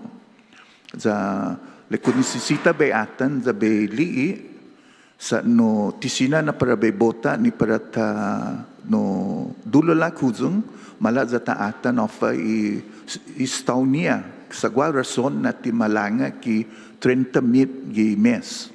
Sa haswa na stay di binia nuebi 100,000, 900,000 ni zunya arrears. Pes an sina si Erin na pega hulu no Erin sino pega hulu i misay finena na slide ni anegagi i audio video antun la lalu. Jangkin sina. Eno i aga-aga newly, gay gino ezita agang i 166. Pues esti na salapi para u falagnus winning in rebi mizon, pati na salapi para hano lu gino no zigu. Ene 166 na lot no track 10123. Para hano gino pati gin rebi mid ni esti i apasiat kilon. Pues esti na sulat esta ma no rezone, esta mano gi Guam Land Use Commission, esta ma public hearing esti gi no i Jigu Municipal Planning Council. Pesa jigi na reson na u vice si vice speaker ko sinastita na anuk sa stigi isalapi para hinanaw niya 166 lots esti.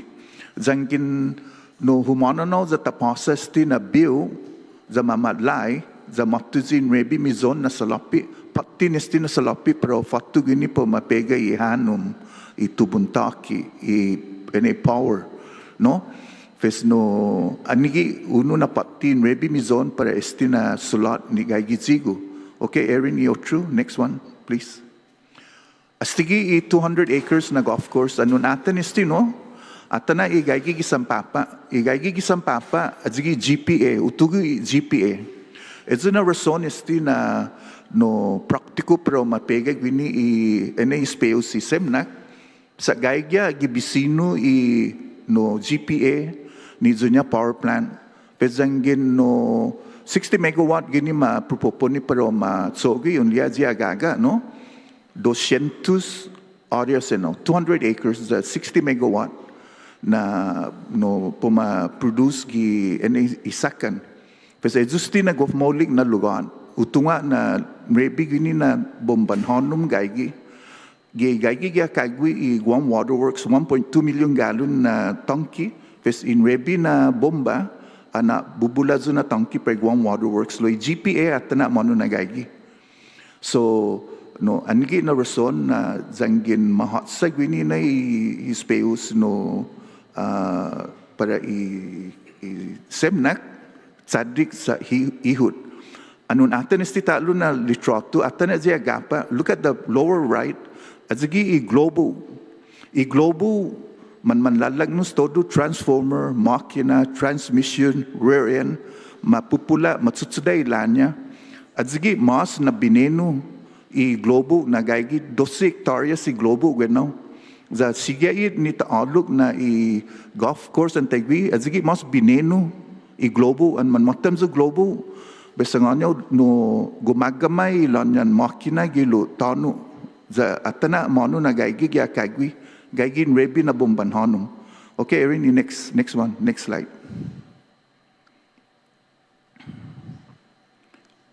Next.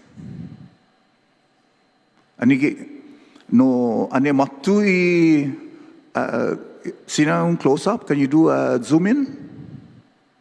Okay. Anyway. No 211 lots no gaiginogi track 319 ia kagwi ni ezi kulot no tasi no ia kagwi anigi na gaigi i pagawso umang na subdivision ane maktu gini si commissioner no ajuzu na Cameron no leknya puma no face out panan po matulay ka po malagno si pahin number size 78 tiutungo ko ipatigi rebi mizon ni pero falaknus gini na salapi no gi para GICC 40 40 gwini na tonu. 211 gweno mangaizu lease. 211, right? This the 1995 is unya lease. It's that about 30 years. Taza tsalan, taza power, taza tubuntaki, taza. Za ezifinena na rebi mi zone na ni in pasagi 37 na legislatura gagawa gini chairman gi finance hamzu mo appropriate 9 million gi mapus gi 37 no. Pesin rebi mi zone pura hulu no noti na gaigi. Jalan La Chance, Jalan Lahi, Jalan Palawan, Swamp Road. Taza humano papa gi sanlitan. Za ipuntu gini na i-offer maulik price sangkatan, maulika loki price sanlitan. What's good for the south is also good for what's good for the north is also good for the south. Utunga na megay tauto gi noti. Lomunga lay man malefa ni manilutan ni mangagi hogat malesu umatak talfo zonya sa man kilizon wam lokwi nay no tratam lokwi pareo na zanginon patti zin rebi mizon papatti papa I maniluta sa economic multipliers ti tagang zangin tas develop any 211 na sulat 200 na guma 200 na guma no kutnais kareta mahukihan no mi power is only economic leverage azunay no megay talo lugar diu saga tayweno ni halum tanu walay no malik sa mangan ngubindaw papa no ko haji sina o mata ni lugar za paroli afo sasangan za sidus marsin ezi matu papa za apokati halum fatsi na gaigilo no asatba za u agradeci loy si Senator Zosan Agustin matu papa za lekwatana stigi problema. This is the problem in the south. Water erosion, flooding, no todwa masusungi alum tanu. So zone shenti. We can speak and watch the movie, but when you're on site, you can really feel the problem of the municipality. So I say next, that's 211 lots, track 319. Next. Power plant. They do power plant, right? Borderline, lot line with the GICC. So put rason isti right no lagnus no ane matu gi Augusto zo atan isti na sulat ne gua no 36,000 square foot na no clubhouse 36,000 square foot 3-story. So ane wan nalilisas din utunga nagwa electrician gini za electrician no lokwit zan todui hydraulic pneumatic mechanical zigi utsotsogi za zangin tatsogi gwini I space condit ti tsago ti anako na lamli ni paron totsi pero halung gi power plant 1 2 tinisisita megay guma ni paron pege bateria sa gaya gibisino I GPA tinisisita megay kampu para TND, transmission and distribution maagang, zangin found lagnus gi 60 megawatt, kadon lagnus on produce DC and convert para AC, gagi todo I infrastructure right next door. So feasible I lugar. Next slide. Zigi 36,000 square foot, first, second, and third floor. Pes no ane matu papa zo bisita stigi Agusto anyo atan esti na lugar zo atan ni power plant leko okay zangin matsogi 60 megawatt gi 200 acres ti manisisita esti na lugar sa gaya gi bisino I GPA utunga na anyo quintusi I esti bat kodan GICC na no pero mana setbi esti para bena setbi no lugar di manazi bateria transmission and distribution todo para zona no headquarters para I space condit likuno no upropoponi o counter offer na no malikngesti zo hano za o mana saga gwini I land management ancestral lands zani department ani GIC na CLTC. So ito na rason sa I gusto ni magagosta gwini giat kilona gizi ITC 800,000 ni rento para tres na departamento. Kasi na lugar na kalan debat di. Sina gini manyagay tres na departamento no zai salapi ni para maulik esti sina gini ni ezin rebi mizon o guata lotru na funding sina tasogi. Next slide. Zigi isan tatenya first, second, and third floor. Atana ezuno na no litratus ti sa isan hilo gezu na atuf gwagini gi gatsongta communication specialist si Binaventi. Zigi tselo gi sanilo ezi i honeycomb fanano na agan no para i transmitter so azigi talo na salapi sina gini umalum yo kikila isan hilo para i courier ni carrier ni sumotsogi GTA Docomo mauusas ti para transmitter transmissions sa no high density na lugar isti za no kalam blind spot za maulik third floor gisan hilo Fesina na yun na set B 12,000 square gi first floor 12,000 square feet gi second floor another 12,000 square feet gi third floor za ni rooftop so quattrus ti na benefit ni no sina para i land trust. Okay, next slide. Okay, sige i kilizano ni man public hearing pa ko fes no. Fes esta be sanga ni izoku no counter offer. So izoku counter offer no esta i clubhouse ugagago staba 50 areas. Oh, okay, that's okay, we can pass it. Sige para ifadian. Sige red dirt zani white dirt. $2 a square of zananet is remain still. Gagwan niya i-top soyu sa $40 a cubic yard i-top soyu kini apaka notsu. Iapaka notsu sina 3-4 pesos i cubic yard. Lo i-top soyu 30 to 40 pesos i 3 cubic yard. Esta sizus masi. Slide. Okay. Bisangan ni Zoko counter offer sa ni usangan ni counter offer gifinena. Ha? Malik, okay, sige no, be fino English pa ako para di ko mamprendi fino sa moro put respeto talo. No, let me see. Okay, the solar lease for lot 10122-12 was prepared for the 38 Guam legislature. The context and background. Lot number 10122-12 it's a 200-acre lot. Currently leased to GICC as a golf course. The proposal to convert into a 60-megawatt solar farm with GPA purchasing power at 0.17898 or 17 cents a kilowatt. On the 30-year power purchase agreement, GICC investment was estimated to develop the 200 acres at about roughly 300 million. CLTC currently receives about $30,000 a month for monthly rent up until 2039. GICC proposes $9 million lease prepayment for the new 30-year lease term, advance payment. So the lease revenue option on the flat rent, what we say is flat rent for the $9 million, right? Totaling over 30 years is going to be prepaid. My humble proposal and counter offer is to share with the profits on the 17 cents.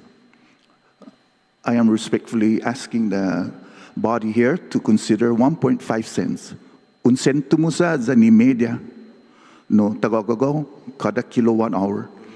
On the 1.5 cents kilowatt hour will equal about 1.58 million a year based on the production of the 60 megawatt on a 200-acre lot, which will total approximately 47 million over the 30 years.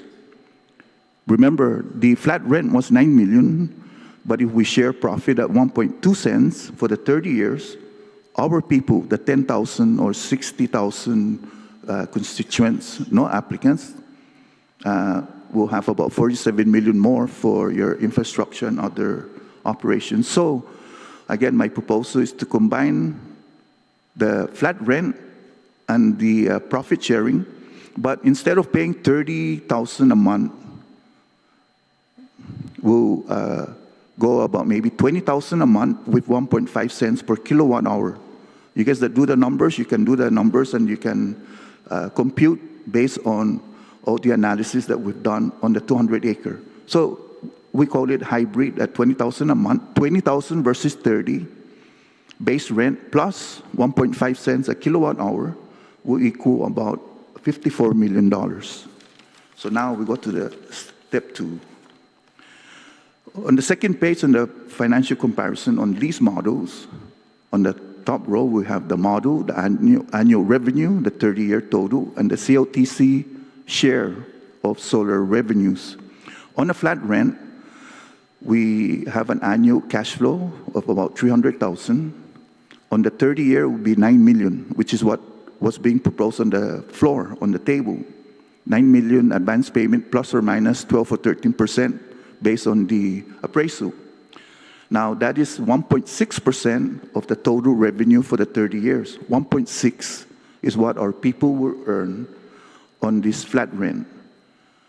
My counter proposal is to have a profit sharing at 1.5 cents multiplied by the kilowatt hours. So the annual revenue, instead of just $300,000 and a $30,000 month, will be 1.5 million, 576,800,000 for our people. On the 30-year amortization or the contract, our people, our beneficiaries would be gaining 47,304,000. That would be 8.4% of the total revenue of the investment of a 300 million on a 200-acre lot for 60 megawatt. So now we go and, again, the counter proposes to do a hybrid base and profit. So, as I mentioned, the $30,000 a month would go down to $20,000 a month, and it will be variable based on the appraisal, and the annual revenue on the hybrid would be $1,806,800 versus the $300 of flat rent. For the 30-year period, our people, the owner of the land, would be earning $54,504,000. That would be 9.7% of your general cash flow for 30 years. The investment of $300 million on a 200-acre property on a 60 megawatt would more or less earn about double, about 600 some million. So for our people to earn 9.7 of the 600, it's a fraction of a cost, but it's a benefit for our people to develop the properties that I just mentioned, which is track 319 and 166. So I know that Chairman Cameron here came and said strike out pages on 6, 7, and 8. I'm not sure if he struck out the 166 lots in Jigo. I'm not sure if he struck out the 211 lots in track 319. I'm going to have to go back and replay the tape to find out if that was struck out. And if it was struck out, I humbly ask Vice Speaker if we can take that into consideration to include the 166 in Jigo and to include the track 319, which is the 211 lots in Hagat. Ongan. Pero esta pinapanasan is still a strategic recommendation, no? So the flat rent at 9 million prepayment undervalues CLTC's asset. In other words, if we just stay on flat rent, man malingoy tao-tao-tano versus ezi zota ni profit sharing, sa ni hybrid. So CLTC zota counter proposal, no, it's profit sharing, hybrid lease, and the total revenue increase, no, from 9 mil to 54 mil over 30 years. No, azudu pray tao-tao-ta ni tao-tao-tano. Esta si Masi Vice Speaker and honorable na Senador. Thank you, Mr. Herrera, for your testimony this evening. Mr. Benuenti, you're recognized for your testimony, sir. Buenas, Samson. Lu. Intingo ita na mampuso gi CHAMORRO Land Trust, right? Esti CHAMORRO Land Trust paugulay matulaikan eh. Ane commission mo run. Anaso do? Anaso? The paugo haji mo run I CHAMORRO Land Trust. Ha? Silu. iprimaho. Ang ginhafalig niya goes. You know, ipunto gi Chamorro Land Trust. Po fan ma house todos itautay-tano. Panin na pamana kontrata sti government of Guam dyan i Chamorro Land Trust dyan i Nasyon Chamorro. Para pumakonsigi itano po fan mapati todos tautauta ni uno iti dyan familia ko. Taza compensation ye. Eji malupad na eji mapos na semana i bill 232 ni eji Oka po farmanay tati i mismo i former former owner si Paris tanu Chamorro Land Trust ezo government of Guam pumahan. Jahafaw na pamananalo tati. Jahita gini paugo i Chamorro Land Trust Commission. Da gini haji mo na panhalo mesti siya na. Who put them in there? It's the governor. Why?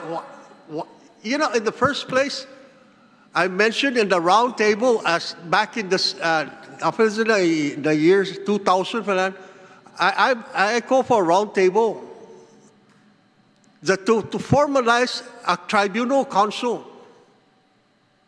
And this established Senator Ted Nelson, so sangani na tagini, if we do this, vote for tribunal council and commission, let them be in charge and sway away from the government. And sige, na ipauga na nadanda, kana sa Chamorro Land Trust, na any time Dick and Harry, mandok ibetsa. The pocket of Chamorro Land Trust has a big hole.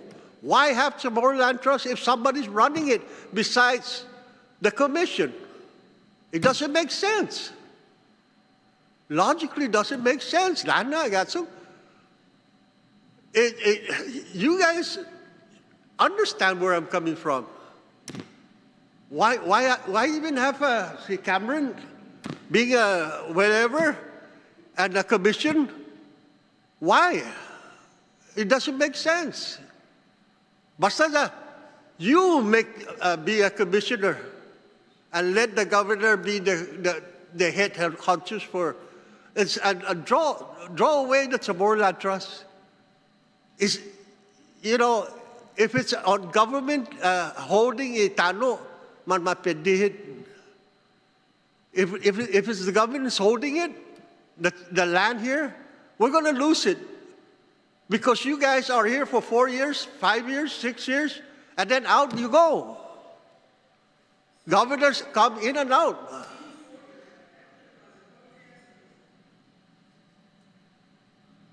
Officer?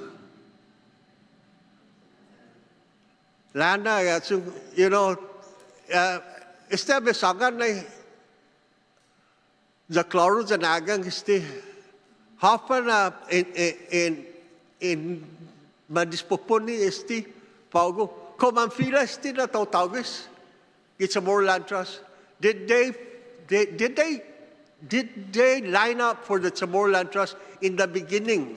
Why entertain this today? In 1997, people were coming in, lining up. Most of those people are dead already. And they got their voucher. And they said, Rumbo, Chamorro Land Trust, what happened to you? Just hold on to your certificate, whatever, and so forth. Because why? It's the government's behind the responsibility of his people. That's why they vote you guys in to make decisions, the right decision.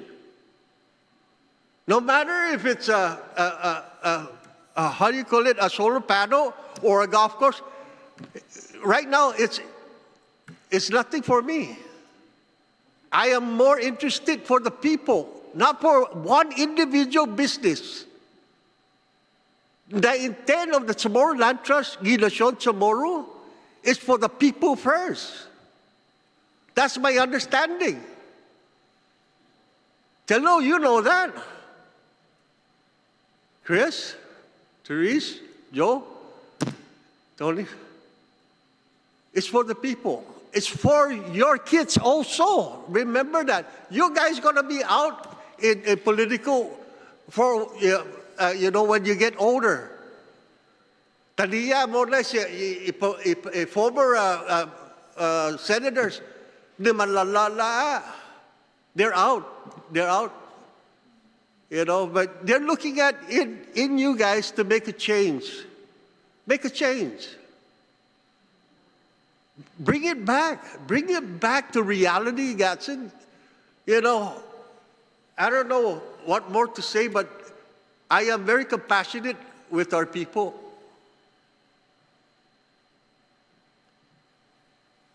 Things like this, it's I don't know. But I agree with si Dave and si Ronald. I agree with them. And we're all brothers in the Chamorro Nation.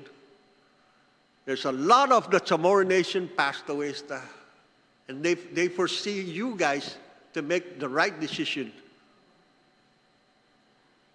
For your kids and our kids, together, let's live in Guam peacefully, family. This is what the Chamorro Land Trust is all about. Togetherness to hold hands. They put it back to the revolving funds and let the people fight among each other. Kalakas kero. Man, oh boy. Sige no sagani si defunto si Ben Pangilinan. It's wrong to put the Chamorro Land Trust in the revolving funds. So any time they can hire an agency will take out the money, which is happening today. My goodness, it's so sad. It's our own government that's doing it. It's not our people. Our people just stand by, the waiting for the right moment for our leaders to stand up to make sure that the people that voted for them is behind them. And that's all we're asking. Because I don't, this is not the first time I talk about the Chamorro Land Trust. Because of the past, the past session. It seems like we going on and on here, and we're not making any difference. See, Mr. Carlos Camacho, he's looking for something great. I know him. He's a good friend of mine. I know that Mr. Payne is willing to do. They're trying to do something. Make a decision. Because right there and then, the land is already occupied. And, I leave it up to the Chamorro Land Trust final decision. If they are making their own decision, their own, not the governor. Conflict of interest, personal interest, it's coming from political agenda. And so we're all asking is for you guys to do the right thing. See, Mr. Camacho here is doing the right thing. See, Mr. Payne's doing the right thing. And we're trying to do the right thing.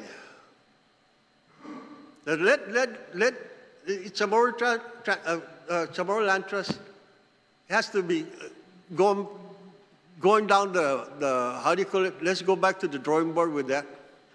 Right there, and they said that, there's so many scam inside the Chamorro Land Trust, which Chamorro Land Trust is our biggest asset.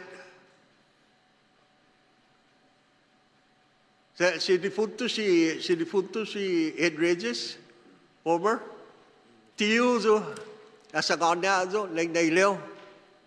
Rumbo. Spia ezi paugu ezi land grabbing.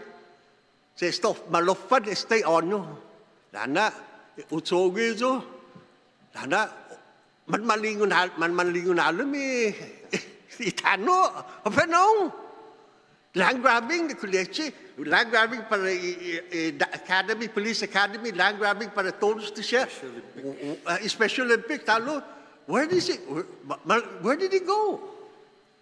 I leave the responsibilities of the Chamorro Land Trust and the leader.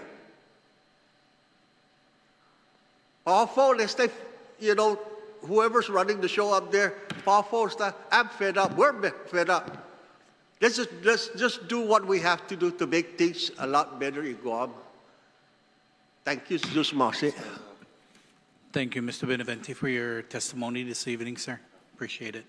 Mr. Celestio, you're recognized, sir, for your testimony. Oh, before we begin with you, though, can we go ahead and just take a 2-minute recess? We just need to restart the AV for the live streaming. So we'll take a 2-minute recess. Thank you.